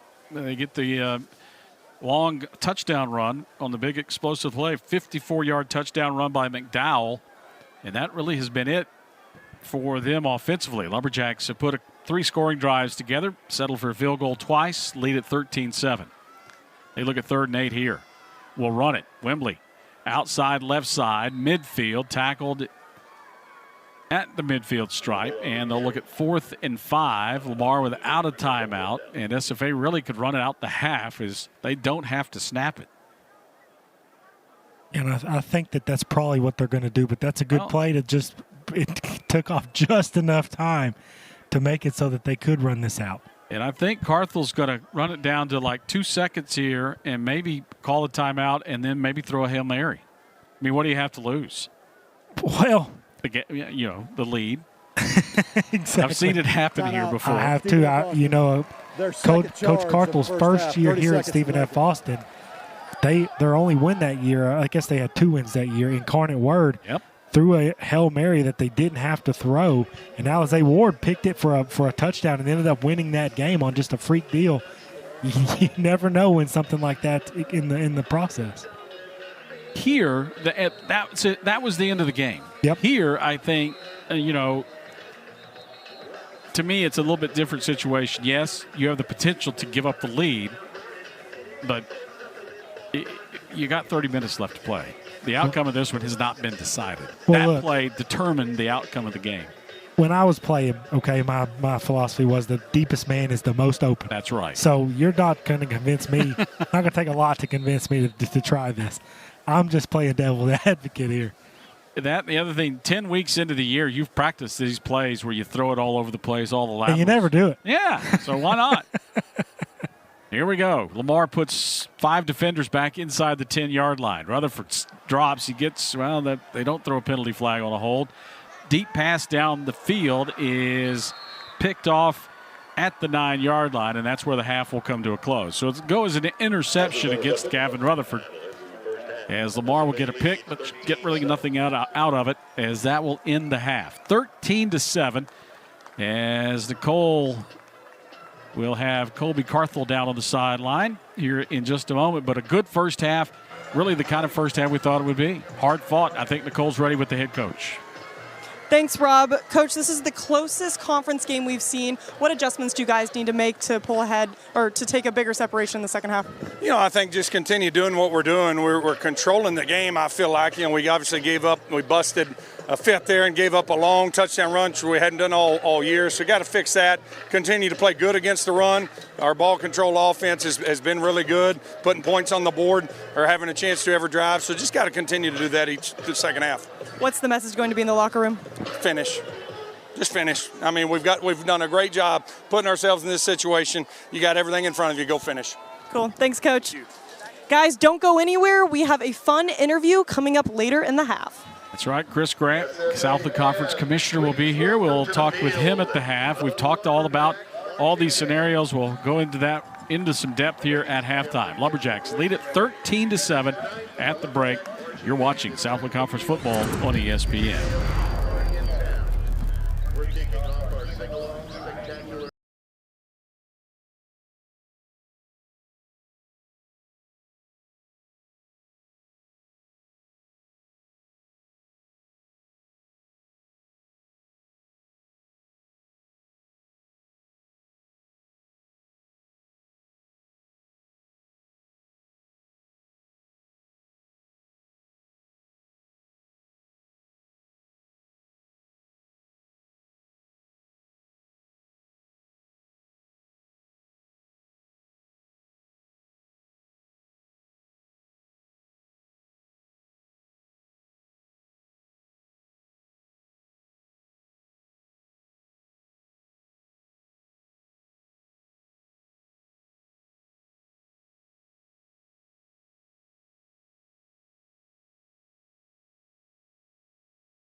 Cardinals here. Championship Saturdays, we've called it here in the Southland Conference. SFA up by 6 at the break, and a ton of tight ball games all around the conference today. One final already. Southeastern Louisiana has done what they needed to do to take care of business here today. They knock off Incarnate Word 10-7 the final as the Lions win on the road in San Antonio. Houston Christian at East Texas A&M. That one a tight one. Late first half, 20 seconds left there as the Huskies lead East Texas A&M 12-7 in Commerce. Northwestern State rallying. They're up 21-19 over Nichols with 14 minutes to go in that one in Thibodaux. So the Demons looking for a win. Lumberjacks will see them on Thursday.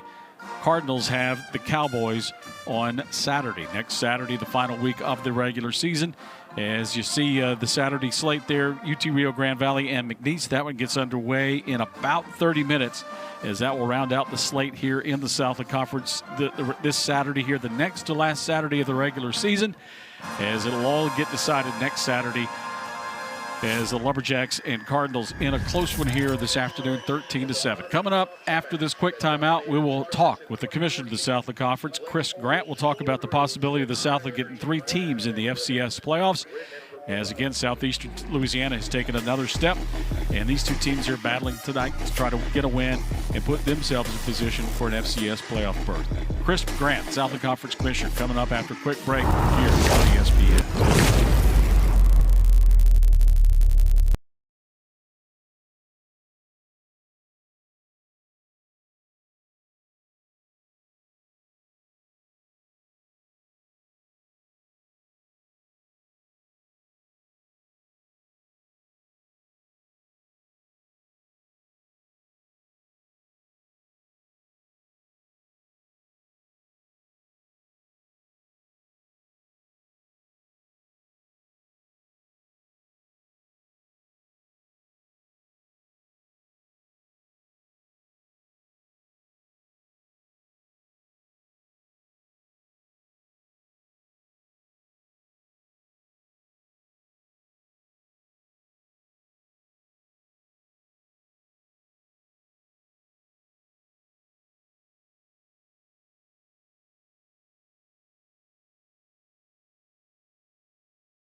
coaches here as we are joined in the booth by Southland Conference Commissioner Chris Grant. When we started tonight, Hunter and I talked about the fact that coaches start in August, playing a meaningful game in November. Right. Conference commissioners say in November we want as many teams as possible alive for the playoffs. Yes. Southland Conference this year has a great chance to put 3 teams into postseason play. Southeastern now with 9 wins. Took care of business. We take care of business today. These 2 teams, one of them will have 9 wins at conclusion tonight. A great chance to pick up 9 next week. Yes. 3 teams in the postseason would be a great thing in the South. It'd be an awesome thing. Look, I'm a big believer in the fall sports get us started for the full year, right? And today, all eyes are on the Southland and what we're able to accomplish in football. And look, it's going to be a battle here, right? We know it's going to go to the down to the wire. And Southeastern, I was at UIW game there, we're going to lay down. And so, it's fun to see the committee paying attention to the Southland again, and we can getting rid of the biases that we're down league and weak league. It's just really true. Like where we started, thought UIW was going to be that preseason favorite. Now we're showing the depth of the league and the parities there. Yeah, it is. It's been each week. You don't know what's going to happen here, but the cream is rising to the top now. You got 3 teams with a chance to go to the postseason. And as we mentioned here, November, championship Saturday. Yes. Whenever the commissioner shows up, typically hardware is being delivered. There, yes. You got a chance to go 2 for 1 here. Yeah, we do. Volleyball took care of business today. Yeah, that's a great clinch. Coach Humphrey, what's she been able to accomplish? Nothing but trophies. Yeah, I mean, that venue, and those seniors. We talked about it earlier with Michael McBroom, the retention, right? And able to see how seniors really build up. We saw the big senior class here. And, look, our schools are still doing it the right way, right? We want you to come walk across that stage, but along the way, pick up some championship rings and some victories and show your fans and the community what you stand for in that university. So football on the rise here. Basketball, November now underway. Had a great men's basketball game last night. Actually, two great basketball games, men's and women's. How about that? Abilene Christian, the doubleheader here last night against Stephen F. Austin. But November, a busy time for everybody. Conference office booming. You got soccer wrapping up, going to the postseason, volleyball postseason, football now, and it's just busy time. Busy time, and let's not forget cross country. And what Stephen F. Austin just accomplished. We had a regional champion out of Corpus Christi, a young student athlete there. So it's an amazing time for us. The team they're going every which way, and just really making sure they're rested and hydrated and continue to go on and put you a good experience. And now, the final 30 seconds. We don't have a lot of time here, but the future, the Southland Conference, the future. Everybody. No one knows what's going to happen in college athletics, right? But the future of the Southland is a strong, viable option at this level for these universities to compete. You want to work in the commissioner's office? Because you're leading me that way. You're exactly the stability that we have right now is unremarkable. I mean, it's just to where we started in 21 to where we are today, and now having this opportunity that the world is actually watching what's happening in the Southland Conference is everything we dreamed of and worked hard to, and I'm glad it's here. That's all everybody wants. It's a chance to compete, a level playing field, find like-minded institutions that can figure things out, get together, and put quality products on the field. Exactly. And as you mentioned, graduate student athletes. Hey, graduating student athletes. I'm glad I have great bosses and our presidents and Dr. Weaver here, what he's been able to build. And Dr. Taylor's on the visiting sideline. So during the game, they might not talk, but then when we're in the meeting rooms, they're building a better tomorrow. Chris Grant, Southland Conference Commissioner. We got a great second half coming up. 13-7. Stephen F. Austin leading Lamar. Back with more here on ESPN after this.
Back in Nacogdoches at halftime, 13-7. Here as we, the penultimate or semi-penultimate weekend. I don't even know what that means. It was one of those ACT words we were talking about the other night with Peyton Manning. Here we are, though, mid-November, and a lot of things will be decided. Playoffs, big time, on everybody's mind in the forefront in the FCS playoffs here at this level of football. And entering this week, you see these teams that are projected to receive the automatic berth out of their conference. You see the Lumberjacks down there right now holding the inside track. A win tonight, and the Jacks clinch at least a share of the Southland Conference title and the automatic berth into the FCS playoffs. Lamar and Southeastern Louisiana then would be playing for at-large berths. We heard the commissioner a moment ago. Projected at-larges right now. You see all these teams. Tarleton right now at 9-1 out of the United Athletic Conference. Montana State, North Dakota, South Dakota State, all those teams up north have been playoff standards here of late. Rhode Island, Southeastern, you see there 7-3, make them 8-3 with that win over UIW earlier today. Villanova, Youngstown State, they need a win to stay alive in the Valley, and UC Davis. So here they are, depending, the team's kind of on the bubble. You know, Lamar right now just battling. They need a win. Right. They need a win tonight or next week to get to 9 to stay alive in the playoff picture. They've got an early season win over South Dakota, who's trying to stay alive as well. And then those teams truly on the bubble with just 6 wins, just trying to get a win to put themselves, to make themselves relevant and hope to get one of those final spots in the 24-team field in the FCS playoffs. So a lot on the line.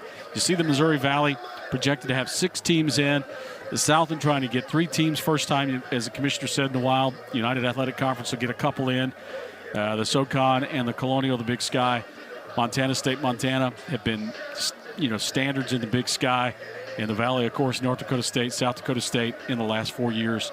You talk about national championships. That's all that they do up there. So there you go. There's the projections. The rest of them trying to get a team into the field. 24 teams battling for playoff picture spots in the FCS playoffs, which would start the Saturday after Thanksgiving. Take a quick timeout. When we come back, we hope Nicole has head coach Pete Rossimondo of Lamar down on the far sideline. Back after this on ESPN.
So had a little difficulty there hearing Coach Rossimondo. So Nicole right now gathering her notes on him, and she'll tell us what he talked to his team about coming up here in just a moment. But the Lumberjacks set to get the football here to open up things to start the third quarter of action here in Nacogdoches tonight.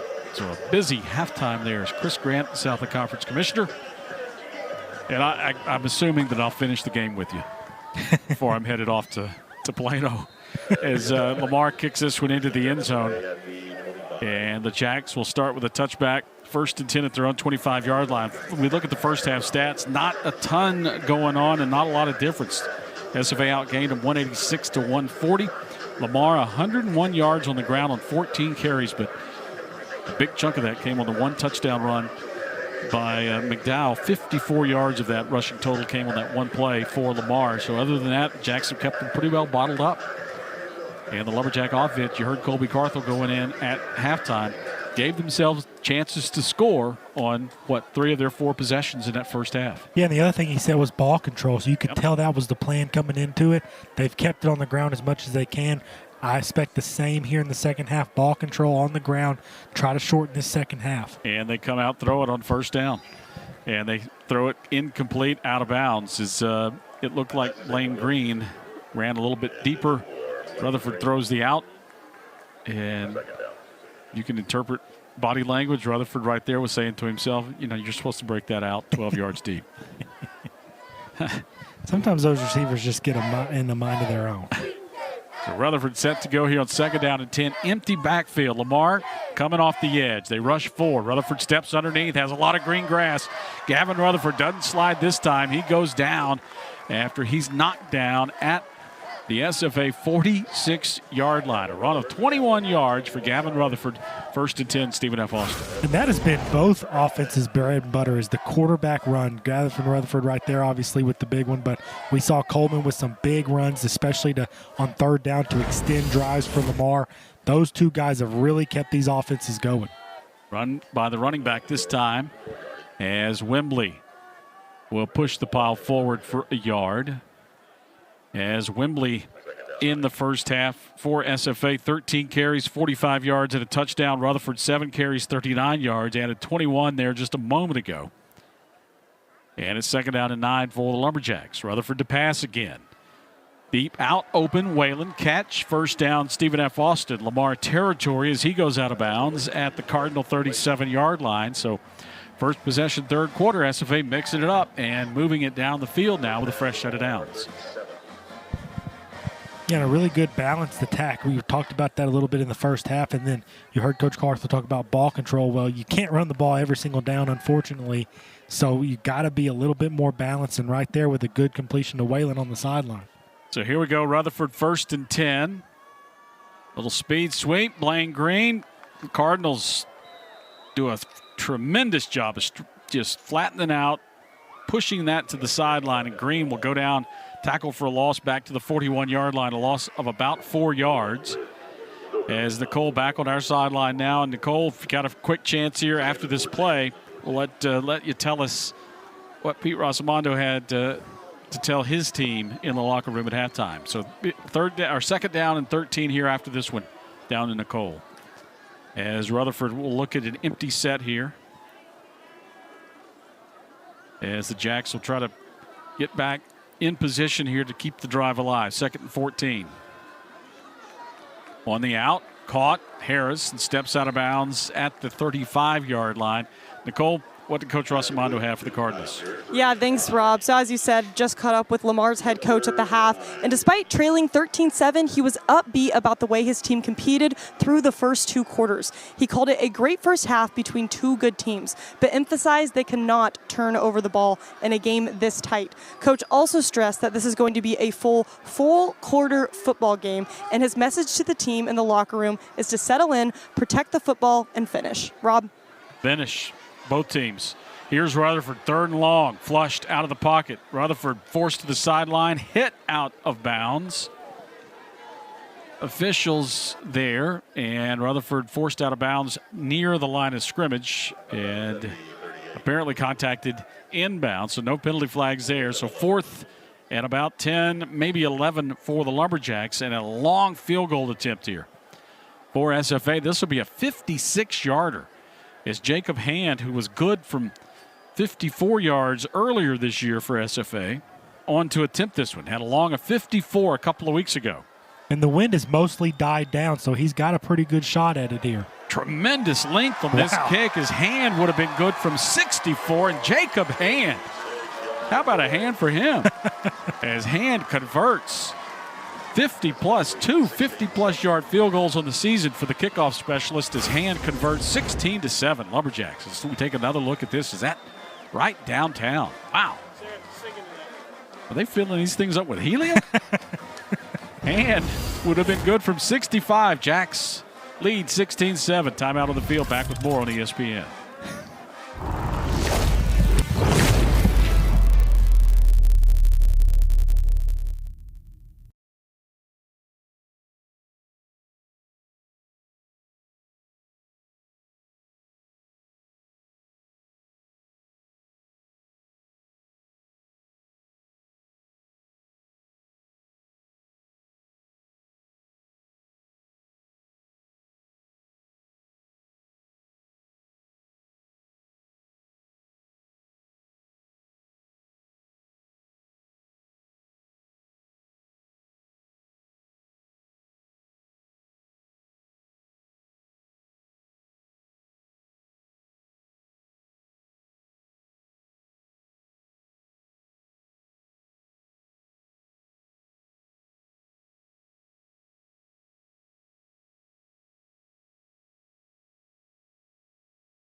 Jacob Hand kicks this one down to the 1. Lumberjacks downfield to cover it, and we talked about it earlier. Those kicks that don't sail into the end zone for a touchback by design. Lumberjacks downfield to cover it, and they'll pin Lamar at the 11. Jacob Hand, phenomenal kick a moment ago going to the break.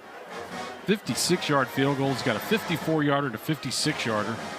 Yeah, that was phenomenal. That was unbelievable. It would have been good. Yeah, I mean, 64, maybe even 66, 67. I mean, it hit the top of those white tents behind the field goal post. And has been a phenomenal waiter for us at a local place here on Wednesdays. Kickers have to work in their spare time. That's right. 1st and 10, Lamar here from their own 11. Is they'll motion them out, swing it out, little flanker screen. Jacks come downhill and break up that screen, and that's Mayo in for the tackle. Had an interception in the first half. Stops that one after a gain of about 7. 2nd down and 3 now.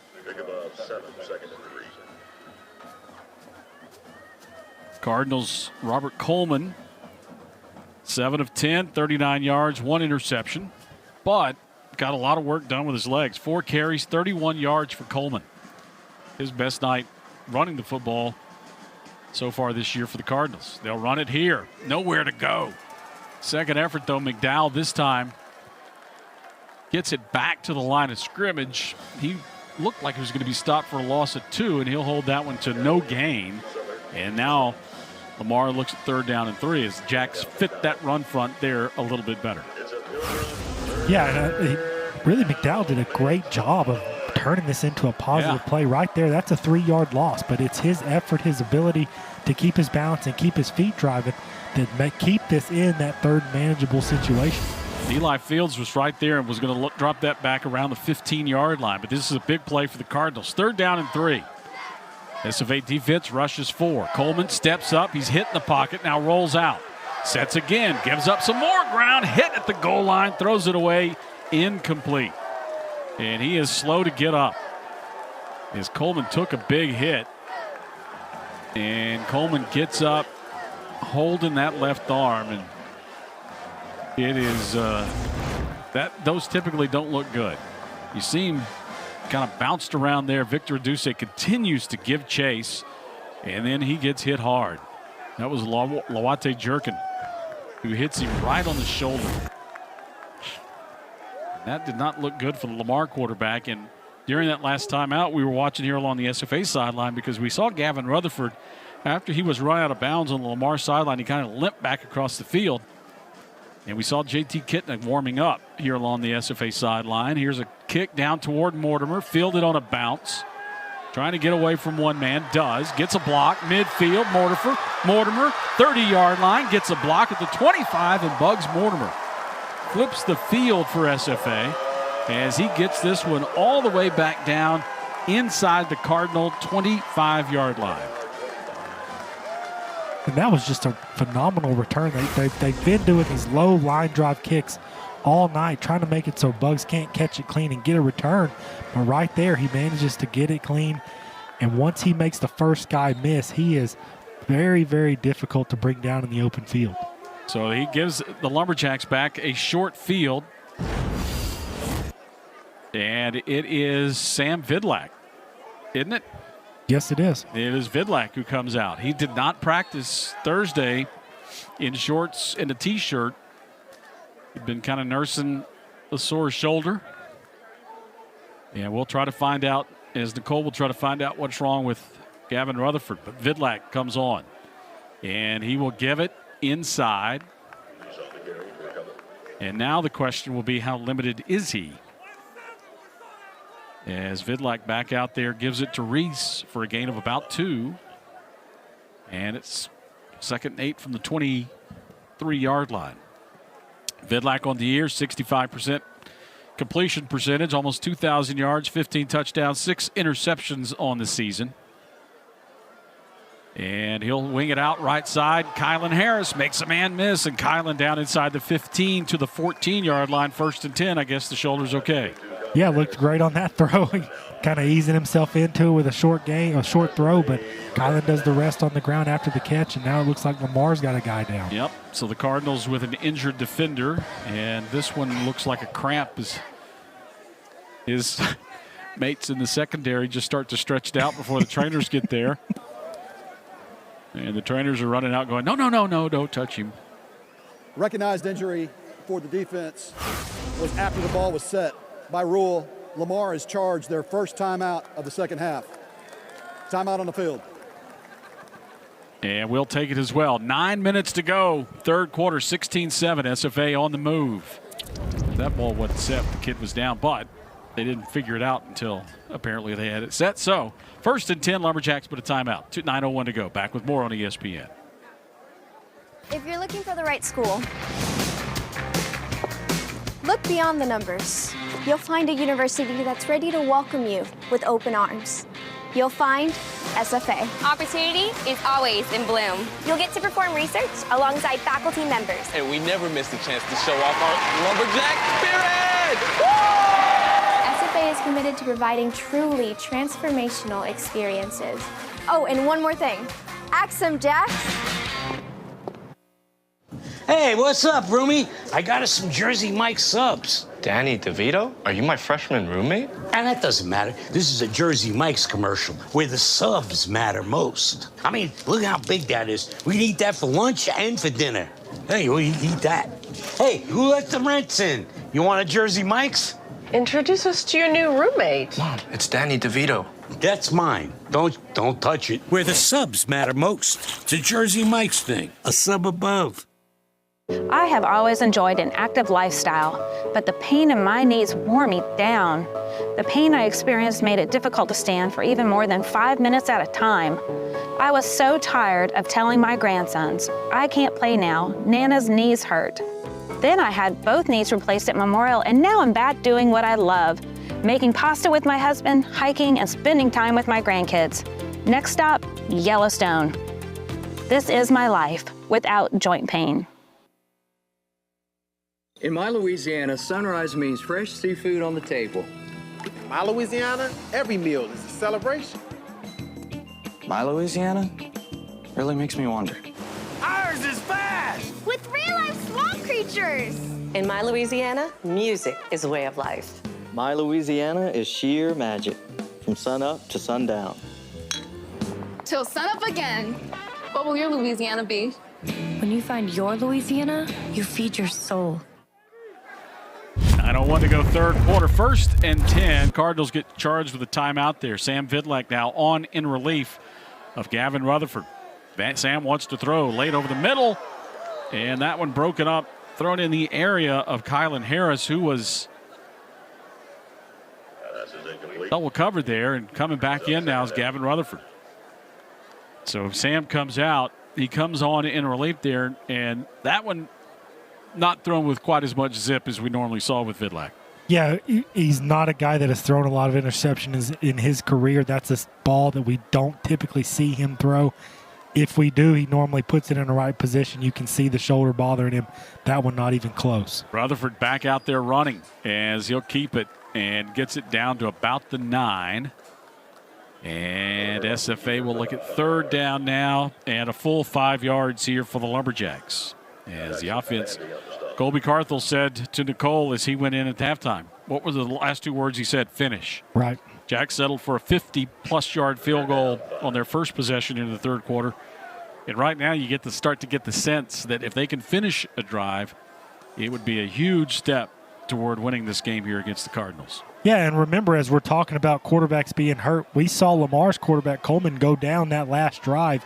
It looked like a serious shoulder or upper body injury as well. So this could be a war of attrition here coming down the stretch. Here to the end zone, Gavin Rutherford, and the Lumberjacks finish as he gets really a lead block from Ademo, the tight end, and Gavin Rutherford untouched into the end zone, and SFA finishes a drive. And they have stretched the lead now with 8 minutes remaining here in the third quarter. And just a great job by Gavin, being patient, letting Ademo get out there, get that block.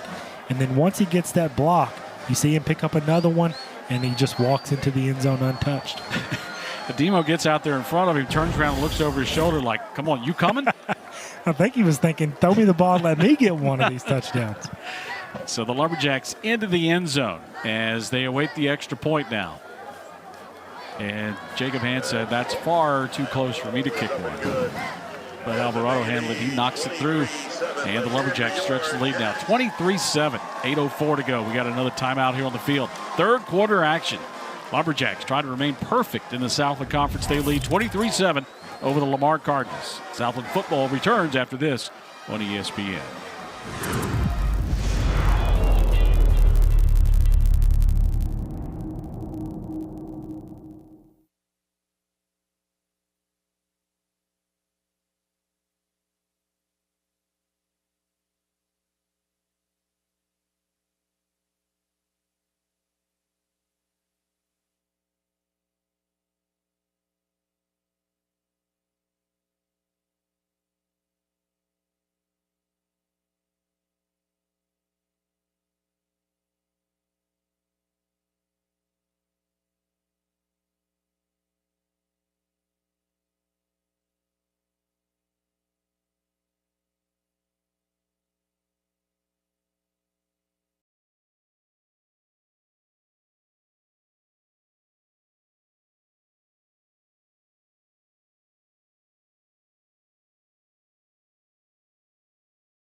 23-7 Lumberjacks as Gavin Rutherford, who left the field for a few plays. Sam Vidlak comes on in relief, completes a pass, keeps the drive alive.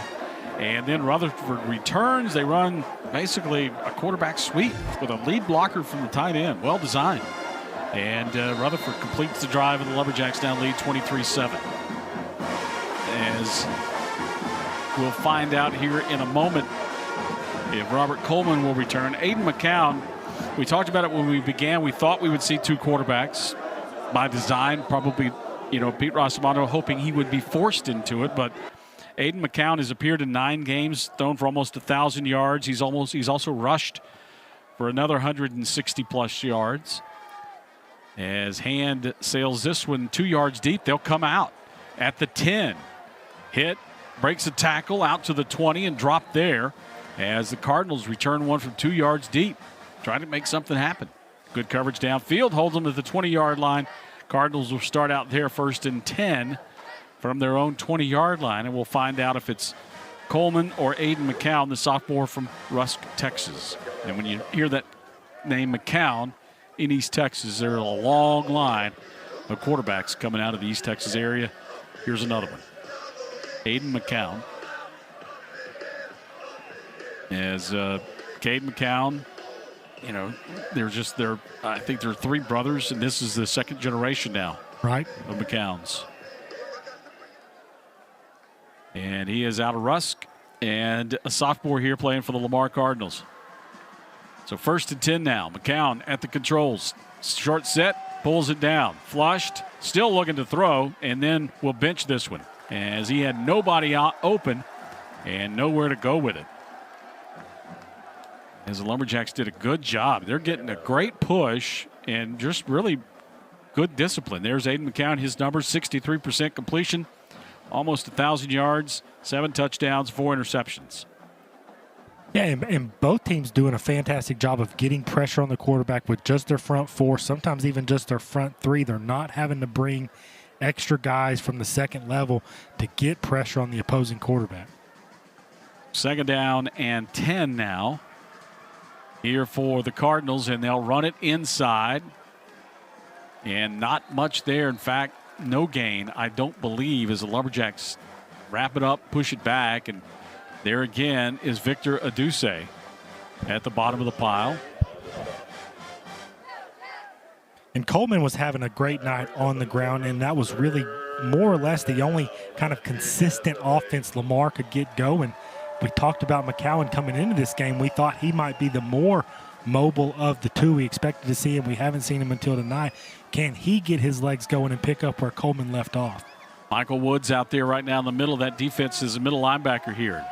Jacks blitz it inside, and that was actually Kai Thomas applying early pressure, and now McCown's pass dumped out and incomplete, intended for the running back, McDowell. And it's 4th and 9, and the Cardinals will have to punt. And Bugs Mortimer waits back deep to receive this here for the Lumberjacks. And they have tried to keep it away from him. The last one he fielded on a bounce and had a great return to set up the Lumberjacks on a short field. Yeah, both teams with explosive punt return threats in the back there.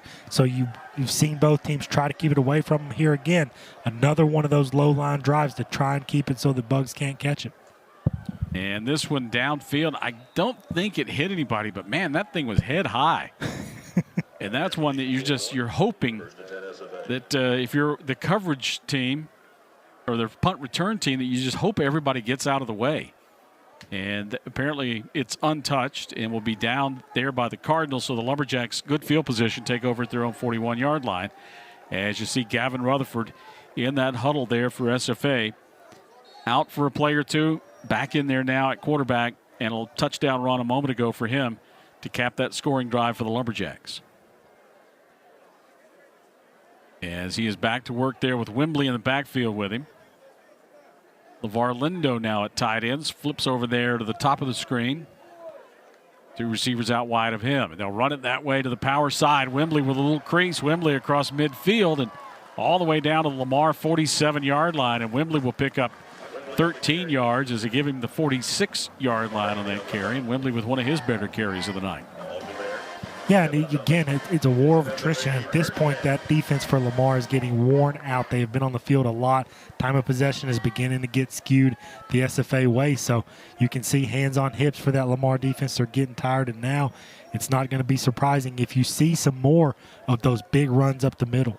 Yeah, and the thing that, we didn't talk about it a moment ago when it happened, but early on we talked about, the first one to 21. Well, here we are at 23-7, and, man, more points here really makes it an uphill battle for the Cardinals. Little play action, quick slant, broke it up, and falls incomplete. As Rutherford, he was trying to hit a seam route. I think it was Whalen that he was trying to go to, and that ball knocked down at the line of scrimmage. Yeah, it looked like McKinney, the linebacker for Lamar, got his hand up and tipped that ball. For a moment, I thought he caught it before it hit the ground, but they ruled it incomplete. Yep. Darren Wianco back at center. As you see him there over the ball. Jacks have rotated him, and Jake Henry have both seen time at center. Rutherford on the out, caught. Whalen has first down yardage. A trio of Cardinals there hold him up, trying to strip it.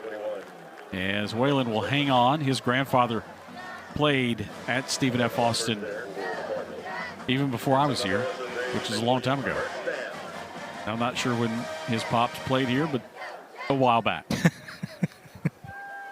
1st and 10. I'm trying to get out of that as delicately as I can. 1st and 10 here, Lumberjacks at the 35-yard line. As they'll run it up the gut at the 30 and down there. And Colby Carthel talked at halftime about ball control, and SFA has done that certainly here in the third quarter as they've added to their lead now and lead 23-7, and they're just kind of grinding this thing out. Yeah, doing a great job of maintaining balance. Even though they want to run the ball as much as they can, shorten this second half by keeping it on the ground, they are working hard to maintain that balance, throwing the ball when they have to pick up first downs like that one to Whalen. Lamar was showing pressure out of the slot. Lumberjacks adjust the formation. Pressure comes anyway. Keeper, Rutherford, runs behind the second level, and he will be marked down at the 34, which looked like really kind of a bad spot for him. It looked like he got to the 25-yard line. Instead, they mark him down at the 26 is what I should have said. A yard short, 3rd down and 1. Direct snap, Wildcat, first down Lumberjacks as they just push the pile forward down to about the 23-yard line. A helmet comes rolling out of the stack. Fortunately, no one's head's in it. Darren Wianco will get up and say, "Where's my hat?" He'll have to come out. And Jake Henry will come back in at center here for the Lumberjacks. And Rutherford on that last run got up a little bit slower. Remember, he came out earlier with what appeared to be a little bit of an injury. Vidlak goes in, and then Rutherford comes back. This is a big drive for Stephen F. Austin because it would not shock me a bit if they manage to finish this one in the end zone and take a commanding lead. Do they pull both of those guys out and let JT Kitna finish this game with two of their first two quarterbacks dealing with some injuries? Do you want to get them out as soon as possible? Little jet sweep again, broken up there by Hamrick for the Cardinals, as 2 negative plays here in the third quarter for Stephen F. Austin, and both of them on that jet sweep coming from left to right as Hamrick breaks that one up, and that's a loss of about 8. And it's 2nd down and 18 here. As you see the tackles for a loss leaders, Ronnie Hamrick right up there among them. Bubble screen off the hands of Kylan Harris as Harris looked around and watches that one fall out of bounds, incomplete.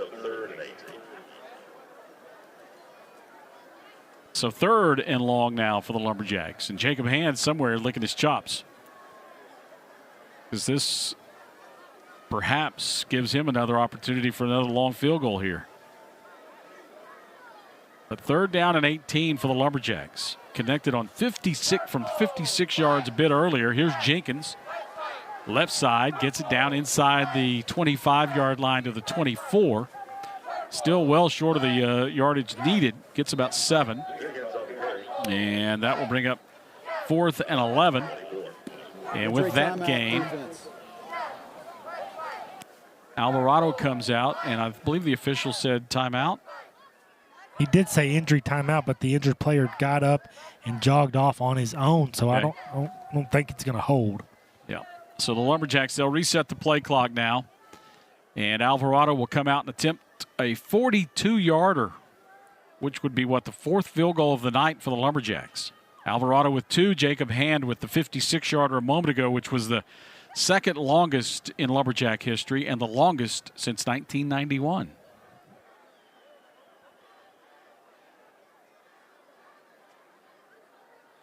Which 91, that would have been Ryan Rossner. Speaking of a long time ago. I was going to say I was not around. No, that wouldn't have been Rossner. Rossner was 99. Here's, I get my nines mixed up. Here's a long one, Alvarado, and he misses wide left. So the Lumberjacks, for the first time, don't convert on a field goal try tonight as Alvarado hooked that one wide left. His first miss of the season as he's now 9 of 10. And the Lumberjacks will give the ball on downs after the missed field goal to the Cardinals 23-7, with 2:40 left here in the third quarter. And the Cardinals just looking for some offense. Everything was kind of even in the first half. Jacks had 186 yards of offense, Cardinals with 140, but this third quarter has really been all SFA. Yeah, but what a massive stop for Lamar's defense. I know it's still the third quarter, but with the third quarter fixing the end coming into the fourth quarter at 23-7, if you're Lamar, you've got to start getting back in this game. That is a big, big stop for their defense. Cowan handoff to McDowell, and he will just get back to the line of scrimmage as Kai Thomas and Ed Bobineau and several other Aduse in the middle of that as well. And there was nowhere to run inside that time for the Lumberjacks. You're just filling all the gaps. So if you want to find the lane, you're going to have to bounce it outside. As McDowell will come out. He's got the biggest play of the night for the Cardinals. Their lone score of the night, 54-yard touchdown run. As he's out. And McCown waits the snap here on 2nd and 10. Set. Look, now scrambling around, looking for somewhere to go. Runs it, slides to a stop at the 26-yard line. As it looked like Southard was coming in there to put a shoulder on him. And McCown just slides underneath it. 3rd and 8. Now for the Cardinals. And Stephen F. Austin's defensive line just makes it so hard for opposing offense because you try to run the ball as Lamar has all night, and they are so good at stopping the run with just those front guys, letting those linebackers come in and clean it up, that you really never get anything going. But then you see there, you try to drop back and pass. They bring no extra guys in yet with just those front four. They manage to move you. They manage to flush you out of the pocket, and you just can't operate. And false start. We're going to have a penalty flag against the Cardinals. Number 74, offense, 5-yard penalty, 3rd down. Okay, 3rd down and 8 here. Penalty flag on the field. Quickly, Nicole down on the sideline. Yeah, you see Aiden McCowan is out here in the second half. Football runs deep in his family. His brother is the starting quarterback at UTSA. And, of course, his dad, Josh McCowan, is an 18-year NFL veteran who played for 12 franchises after starring at SMU and Sam Houston. After wrapping up his playing career and a brief stint as an analyst, he moved into coaching and is now the quarterback's coach for the Minnesota Vikings, taking that role in 2024. To add to that, 2 of Aiden's uncles were also D1 quarterbacks as well. One played at Texas A&M, and the other played at Louisiana Tech. The one that played at Louisiana Tech also played in the NFL. Rob? Yep. They were everywhere. It seemed like the McCowns you turn over a rock and there was a quarterback. Yeah. His last name was McCown. Jacksonville. All those guys, they were just phenomenal athletes. And McCown, great career. Aiden McCown's dad, Josh, turned it into a fantastic NFL career. My offensive coordinator, my 3rd and 4th year, Matt Kubik, told me one time I tried to throw a very poor throw. And he said, the only guy I've ever seen be able to do that because he played at Louisiana Tech is Luke McCowan, and you are not Luke McCowan, so don't do that again. 3rd here as McCowan will try to convert on 3rd. Long, the quick end to the tight end, and he is hammered down. As the big hit there for the Lumberjacks secondary. But that was Woods, I believe, the linebacker, who delivered the blow. And it goes for a minimal gain. That's just 2 big men running one another there. I was going to say. As the tight end, that was Hyder, who picks up his 3rd catch of the night, but takes the price for it. Corey Hyder, 6'3", 255 pounds, transfer from he's out of Woodville, UT San Antonio transfer, but again, 3 catches tonight. Had 2 early and that one there, and takes a big shot. High punt this time, and Mortimer has to call for a fair catch at the 40-yard line. He'll make it cleanly, and at the end of the third quarter, SFA is going to get the ball, leading 23-7. 15 minutes remain in this one as the Lumberjacks 15 minutes away from claiming their first Southland Conference title under Colby Carthel. Back with the final 15 minutes after this on ESPN.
Minutes remain in this one. Band's getting all primed up as they get ready to play the fight song here. The Lumberjacks try to get this one home. They lead it 23-7 over the Lamar Cardinals. SFA with a chance here to try to run some time off the clock. Pitch it to Mortimer, coming right, but the Cardinals sniff that one out as they get 5 defenders out on the edge of the defense, and Bugs Mortimer, another tackle for a loss here for the Lamar Cardinals. And that's the one. Lumberjacks have had some success running it kind of between the tackles, but those things where they're stretching it to the outside, the chances of getting it to the edge on Lamar have been few and far between. Yeah, Lamar just with too much speed on that defense to really live on the edges. You said it. I mean, every time Stephen F. Austin has tried to get out there, they've been beaten. It's only been between the tackles that they've had success on the ground. Swing it out to Mortimer this time on a little flanker screen. Makes some guys miss and bugs Mortimer down the sideline. Gets tripped up from behind, and they're going to say Mortimer down at the Lamar 48-yard line, and Bugs Mortimer on his own will pick up the first down there on that flanker screen. As you watch it here. Just a great effort. They've got him. And yet he manages to make some guys miss, break through some arm tackles, and then that trip right there saves. Probably a game-ending touchdown. Yep, because Mortimer was off to the races if they missed there. 1st and 10, though, Lumberjacks. They keep the drive alive. This time they bounce it outside on the ground game, and that is Reese. No, that was Reese bouncing outside that time, and Richard Reese. Another gain of 11 yards for the Lumberjacks. And Reese was kind of the big play back early in the year for Stephen F. Austin, but he likes to bounce it out a little bit too much. The coaching staff really wanted him to work on staying inside, getting his shoulders down, running between the tackles, so we haven't seen as much of him later down the stretch, but right there, bouncing it outside worked to great effect. They send Blaine Green alone to the right side. As the Lumberjacks look at 1st and 10 here, and they'll keep it on the ground inside with Reese. And he finds a little crease, and it does not take him long to get into the hole. Man, when you get him going downhill, he's quick to get in there, and that time he picks up about 5 yards. Yeah, I think he's probably the most explosive of the backs that the Jacks have used all year.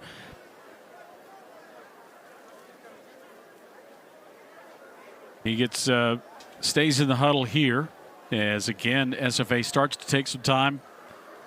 And they look at 2nd down and 6 here. As again, the clock's starting to become their ally. Here's a little sweep coming left. Reese turns it up, gets down to about the 30. Trying to get a little kick out there from Henry. As they'll pick up about 3 more and look at 3rd down and 3.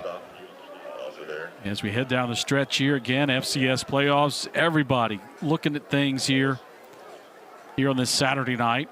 A lot of finals already today in FCS football. One Southland game just underway, Cowboys of McNeese. Lamar will see them next week. Big rivalry game for those two. About 45 minutes apart, Beaumont and Lake Charles. We'll get to talk a little bit more about the playoff picture coming up. Jacks swing it out right side. Will have the first down on the catch. And it looked like that Mortimer slipped down, and I think his knee went down before any contact was made, but he had the first down yardage at about the 26-yard line, and they'll move the chains again. Nope, they will move them 1st and 10. Yeah, they showed 4th down on the yard box originally, but like you, I thought with the forward progress, he picked up the first down, but it was close. Mortimer comes out now. Jacks change personnel. Again, taking a little time here. 1st and 10. Jacks again started this drive with 15 minutes remaining here in the 4th quarter. Here's Jenkins bouncing it out right. Gets a block down the sideline, and Jalen Jenkins down inside the 20, out of bounds at the 13-yard line. And SFA just starting to kind of wear them down, starting to get bigger and bigger gains on the ground. And as this clock continues to run, the Lamar defense is just going to grow more and more tired. Yeah, that's it. I mean, Stephen F. Austin has just run it. They've stayed committed to running it. Even when they haven't had some success early on, they've stayed committed and worn this defense down. Lamar's offensive struggles have also led to the time of possession coming in the favor of Stephen F. Austin. So you can see now these gashes are starting to occur because Lamar is just worn down on this side of the ball. Rutherford with time. Now the pocket collapses. He's hit. Gavin stays on his feet, though, and battles his way back to the 15-yard line to lessen the loss. But he'll still lose a couple back to the 15-yard line, and that'll go down as the first sack given up tonight by this Lumberjack offensive line. As Rutherford just kind of held that one a half a count too long. Allowed him to get there. You mentioned time of possession, SFA. The time of possession was fairly even in the first half. Now the edge, 26 minutes for the Lumberjacks, 18 and a half here. As Rutherford checked off, looked, pulled it down, and then he ran out of time. There was nowhere to go. As the Cardinals end up getting the sack. Here's SFA on 2nd and long. Run it down to the 15-yard line. Coaches have always said any series that ends with a kick is usually a good thing. And the Lumberjacks, I would think right now, Carthel just saying, hey, if it's there, you can try it. If not, eat it. We'll take the 3. Yeah, that sack was a good decision. He wanted to force one over the middle. He pumped it. That's where he was going to go, but he made a great decision to pull it down. And sometimes, like you say, a 2-yard sack is better than a pick going the other way. So here, second down now and about 12, or third down and 12. Rutherford, short set, looks left to the end zone. Overthrows everybody down there and incomplete. Again, if it's there, go for it. If it's not, throw it away. That's what they do. Cardinals have a man go down. And the Lumberjacks were getting ready to send the field goal team out there. And Lamar will stop the clock here for an injury timeout with 8:40 left here in the fourth quarter. And we'll take it as well. 8:40 to go, 23-7. Lumberjacks trying to add 3 more when we return after this on ESPN.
So Stephen F. Austin with 8:40 left here in the fourth quarter, as they've taken, 6 minutes and 40 seconds off the clock here to start the fourth quarter, and a chance to add 3 more points to their lead now as Alvarado is on once again. This is a kick from right in the middle of the field. Be a 33-yarder from the middle of the field. Missed on his last attempt a moment ago. And if you're watching here, you'll be able to tell right away whether or not this one's any good or not. Even we could call that. That one looks good. As Alvarado knocks that one through and the Lumberjacks extend the lead, we will take a timeout here as the Jacks extend the lead. 26-7, 8:36 to go. Timeout. Back with more after this on ESPN. Okay.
Lumberjacks with the lead as SFA has done, I really think what they've set out to do is Kobe Carthel just wanted to control the football and end up putting points on the board in any way, shape, or form as this kick sails into the end zone for a touchback. 11 plays, 45 yards, 6 minutes and 24 seconds off the clock. 33-yard field goal caps it for the Lumberjacks, and they have stretched things out. South Conference trying to put 3 teams in the FCS playoffs. You look at the resumes here. Lamar right now, this game tonight, they were battling for a chance for an automatic bid. As a win, they were trying to win this thing outright, a win over the Lumberjacks tonight, unless they can rally here in the final 8 minutes. That perhaps by the boards, but still a chance for them to get into the FCS playoffs with an at-large, as they could pick up win number 9 next week over the Cowboys of McNeese, who are out to an early 10-0 lead over UT Rio Grande Valley. Lumberjacks all over Aiden McCown there, as that will go down as a tackle for a loss. Chris, and Lumberjacks with another tackle for a loss of 3 on that one as McCown goes down. And everybody, Philip Bradford, Cowboys, and Kai Thomas among the conference leaders there. As that time it was Southern and others in on the stop. Southern leading as I said last night, Gerald Colonel leading the free world in block shots. Southern apparently leading the free world in tackles. Over 100 on the season for the Lumberjacks. 2nd and 12 now. McCown, bubble screen. Blockers out in front. Cardinals, big play. First down, out to the 40. The pile keeps moving. And finally out beyond the 40. And down to the 40, 1 or 2 yard line. Go the Cardinals, their biggest play of the second half. Yeah, I mean, they've really struggled getting anything going in the second half offensively. That a bright spot there with that tunnel screen that ends up being a big play. Southern again leading the conference, over 100 tackles this season. McCown flushed, has some room now, dodges a man, and just ducks underneath Eli Fields there. And McCown will go down. Positive play for him as he gets it up near midfield out to about the 48-yard line. As the Cardinals just trying to get something going here. Keep hope alive. I mean, they can still, they could make this, an 11-point game with a touchdown and a 2-point conversion. So it's all not lost yet, but they got to get something going here quickly. Here's a burst up the middle. That play perhaps they were looking for. Is as Bowden this time, his biggest run of the night, into the secondary, all the way down to the SFA 36-yard line as the Jacks have a player slow to get up. I believe that's Mayo. Yep, and he will come out as he was slow to get up. Yep, he was down. You can see him right there, and I don't know if it was head or shoulder, but he was slow to get up. The official pointing at him, and he was coming off the field one way or the other. He gets up and jogs off. 1st and 10 now, Cardinals, as they get a little something going here offensively. Count at the controls now. Coleman knocked out early 3rd quarter. He holds his ground. Ball came free. He gets it back somehow as it came right back to him. And he goes down at the 40, and a late penalty flag came in from the line judge. Yeah, I didn't see any hands to the face or anything like that. Personal foul, face mask, number 99, okay. Defense. Penalty is 15 yards added to the end of the play. Includes an automatic first down. So Victor Aduse, there were the hands to the face. As you see again, here's McCown. Ball gets knocked free. Boom! Just slips out of his hands, actually, and there's the face mask. Yep. That's a face mask. Well, when you slow it down. We were screened off. It was hard to see. So 1st and 10 now at the 21. This working with pictures thing's a lot easier. Exactly. 1st and 10 now. McCown again looks to pass. Comes underneath. Second man complete. Down to the 10. Pushed out outside the 5. As Aaron Austin, the defensive end, drops into coverage and ends up making the tackle there for the Lumberjacks. Pretty versatile when your defensive end can drop out in the flat and chase him down and push him out of bounds 10 yards downfield. Cardinals quickly. Bowden hit from behind.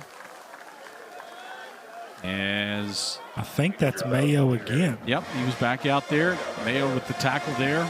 Stops him for a short gain down to the 5. And just a great play. He comes off the edge. He has to chase it all the way down from the backside and ends up just grabbing the shoestrings. But if he doesn't make that tackle, there is a hole there. Hole. It's probably a touchdown. So 2nd down and goal now for the Cardinals. And, I mean, you as much as they still have a chance, but they got to hurry. Still huddling up, taking a lot of time here. Clock running, 4:45 to go. 26-7, Cardinals down. Aiden McCown wants to throw, comes off back to the right, has a man, caught down inside the 1-yard line. Coming back, came back to his tight end, but unable to fall into the end zone, as that's Morgan Sampson with the catch. And the Cardinals will try to punch one in here. Clock still running, 4:20 to play. McCown, give it inside, touchdown Lamar.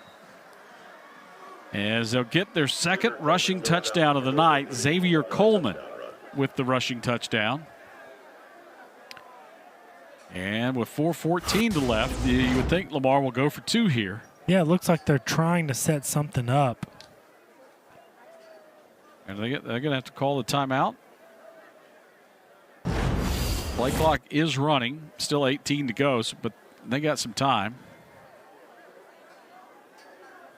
They're just a little late getting personnel out there. And now they get the play clock gets reset to 25 for some reason, but so now they got all kinds of time.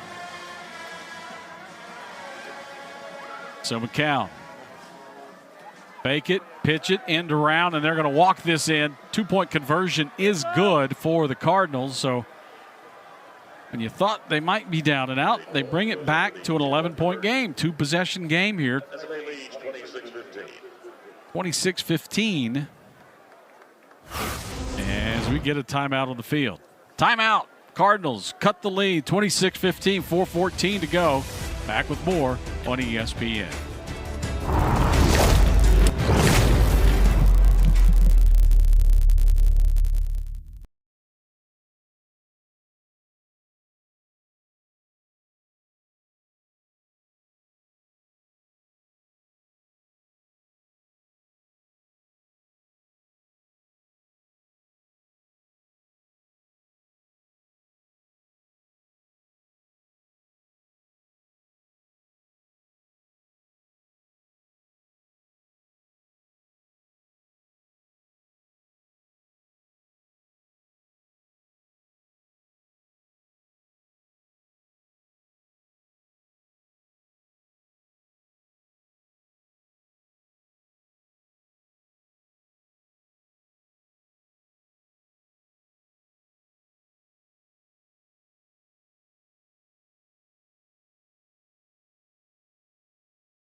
To cut this lead, the 2-point conversion is good. So an 8-point trip down the field that time for the Cardinals, but they end up taking a lot of time off the clock. Here's the onside attempt. Well, it's just a pooch kick. Jacks will fair catch it as Bugs Mortimer in the right place. Fair catch made at the 38-yard line as Woodard, the kicker, just tried to place that one, drop it in over the first line, and Woodard unable to put it out of reach of Mortimer, who makes the fair catch, and the offense will get a relatively short field here for the Lumberjacks, starting out at their own 37-yard line. Yeah, and that kind of surprised me. I'm thinking if you're going to do an onside, do an onside. Right there, you don't get a great chance at a realistic opportunity to get it, but also you give this offense a very short field, an offense that has been struggling the last 2 drives, really. Yeah, well, but they took 6 minutes off the clock to start the quarter. Right. And if you're the Cardinals, that's, you can't. Here's a great chance now for the Lumberjacks with a couple of first downs to end the ball game. 4:09 left as they take over. They'll run it on first down for a short gain, a couple. And that's exactly what Lamar did to Southeastern last week. They take over with about 4 minutes to go in a 14-12 game, and Southeastern couldn't get them off the field. And the Cardinals right now defensively need a stop to try to prevent this SFA train to it continues to roll. They're on their way perhaps to ride a 10-game win streak into the playoffs. And a flag will stop this play here. False start, number 4. Offense, 5-yard penalty. Second down. Kylan Harris, a false start. So that'll move them back 5 yards. But as I mentioned, a chance for them to ride a 10-game win streak into the postseason. They lost their first 2 at FBS Houston to open the year. Then went to Abilene, take on Abilene Christian, one of the better teams in the United Athletic Conference, lose a close one out there. And then since then, have just gotten better, it seems, each week as the season has gone by. The offense has gotten more settled. The defense continued to play well. And a chance to ride a 10-game win streak. Cardinals blow up that one. Tackle for a loss behind the line of scrimmage there for the Cardinals. As Wembley gets knocked down. And Lamar, I think, is going to take their last time out. And the most impressive thing about Stephen F. Austin really has been they've been able to do it a multitude of ways. Timeout. Lamar, 3rd and final. Charge timeout of the second half. Game clock operator, please reset the game clock to 3 minutes, 2 seconds. 3:02, please. We've seen them play games like this where it's ground and pound, run it out as much as you can, but we've seen them have explosive, high-octane games as well. So they've kind of been able to win a multitude of ways, which I know is another thing when you're talking about playoff football that is good to have, to be able to know that, hey, we've got the ability to win whatever game we get into. Yeah, as the old adage, offense is going to put people in the seats, but defense is going to win championships. And come November into December, those teams that are playing best defensively give themselves, quite frankly, the best chance to advance in the FCS playoffs, because once it starts that weekend after Thanksgiving, things are going to get real quickly for a lot of these teams. So 3rd down and about 17 here for the Lumberjacks. They'll run it out beyond the 30 to the 32-yard line. Lamar cannot stop the clock, and SFA can run this down to about 2.5 minutes before they punt it away. Yeah, and Lamar's going to have the 2-minute timeout in their favor to help him out. Other than that, no timeouts. You're going to have to get on the gas and try to score quickly, and then it's going to be a game of, onside kicks. Just the second punt of the night for the Lumberjacks. The first one was a 40-yarder. And this one, I would think that they'll try to keep this one away from Kendon Fusilier. Fusilier on the year, tremendous punt returner.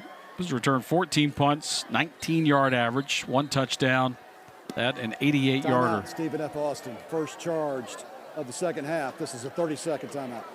As Colby Carthel ends up taking a timeout. We mentioned the FCS playoffs earlier, and all these teams coming down the stretch in November trying to figure out who's going to be in, who's going to be out, who's going to claim the automatic berth into the playoffs.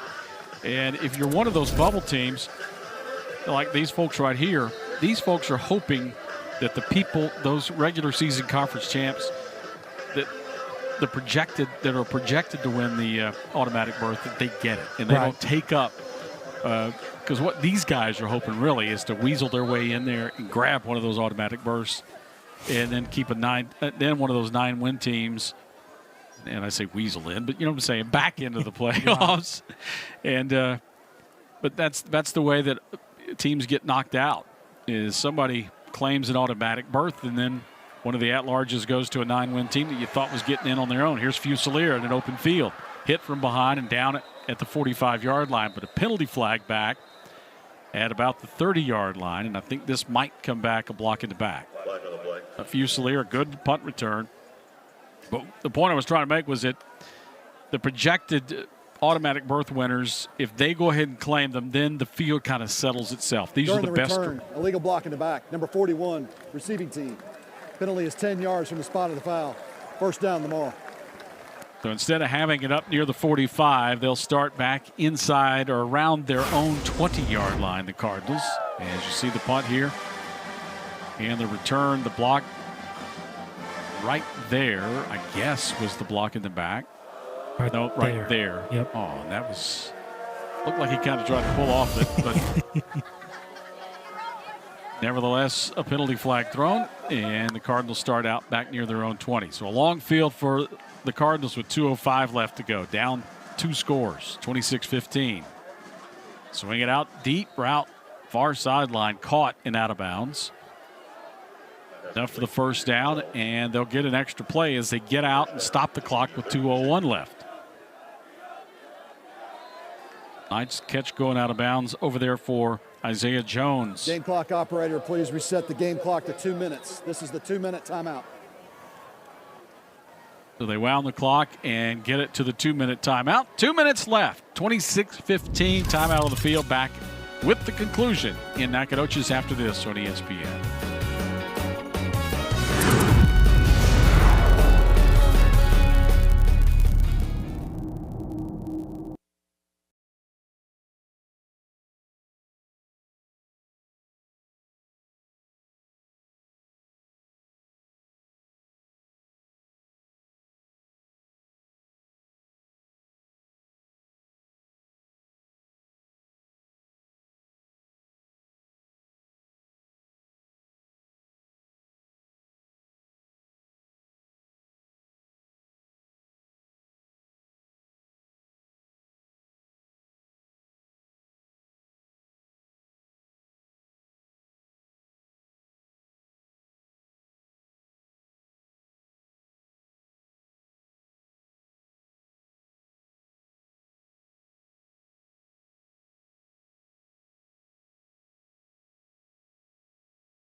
2 minutes left in this one. Lamar Cardinals trying to get up off the deck. They trail by 2 scores, 26-15. 2 minutes to play as their backs against the wall here in this one tonight.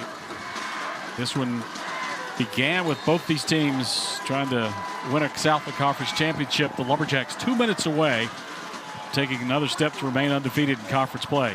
McCown flushed over the middle, caught. Fusilier spinning around and down at the 44-yard line as Aaron Austin lost a helmet during that play. He'll come off. And they'll stop the clock for a moment, reset the chains. 1:51 left. And we mentioned Jacks trying to stay perfect. You see the record there. They could move to 9-2 with a win here tonight. 7-0 in league play. Will clinch a share of the conference championship with a win tonight. And can win it outright Thursday night in Natchitoches.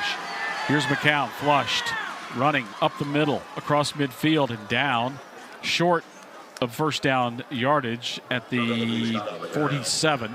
Clock will continue to roll with 1:23 left. Yeah, you gotta go faster than this. I know they're not huddling, but they're still taking a lot of time to get play signals and get the ball snapped. 3-man rush, deep shot down the side, have a man, ball a bit underthrown. No penalty flags and incomplete as Mayo getting back into position. A little contact down there, and we'll watch it again. As again, McCown lets it go. And, well, Mayo, he times that right. He just gets a hand in there and breaks that one up. Great play there for Mayo. 3rd down and a yard now. 1:08 left.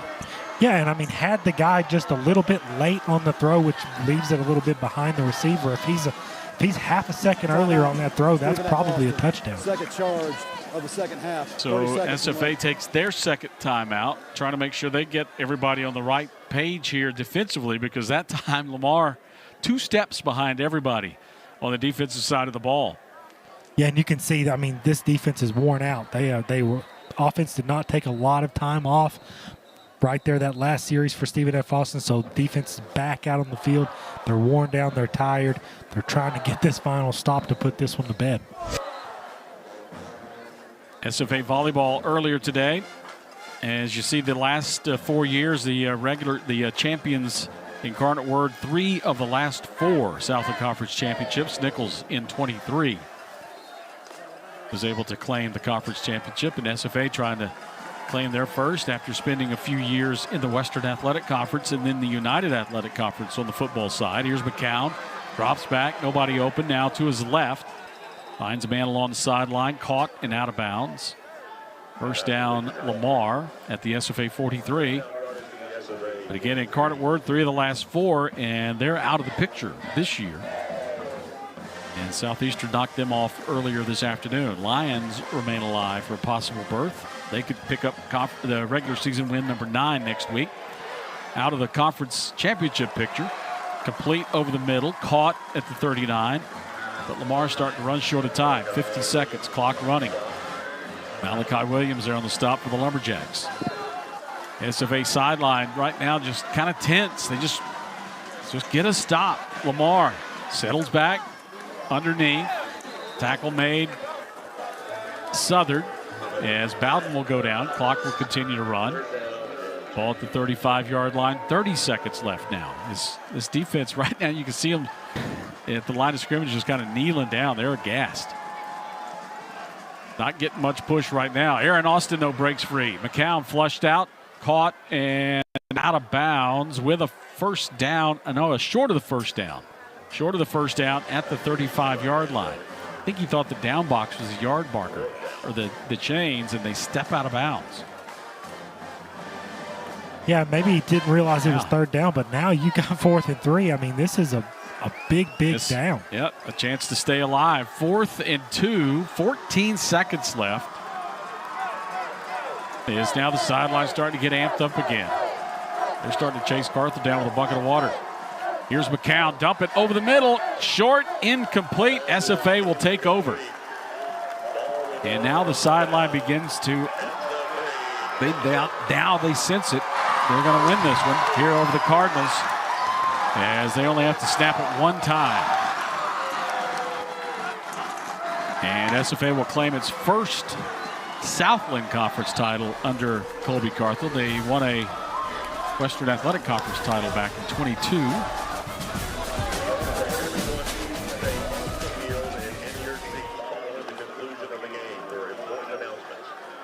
And as we got photographers out on the field, officials trying to run them off, said, fellas, there's still 10 seconds left in this game. Gotta take a knee. Yep, we've got to do this the right way.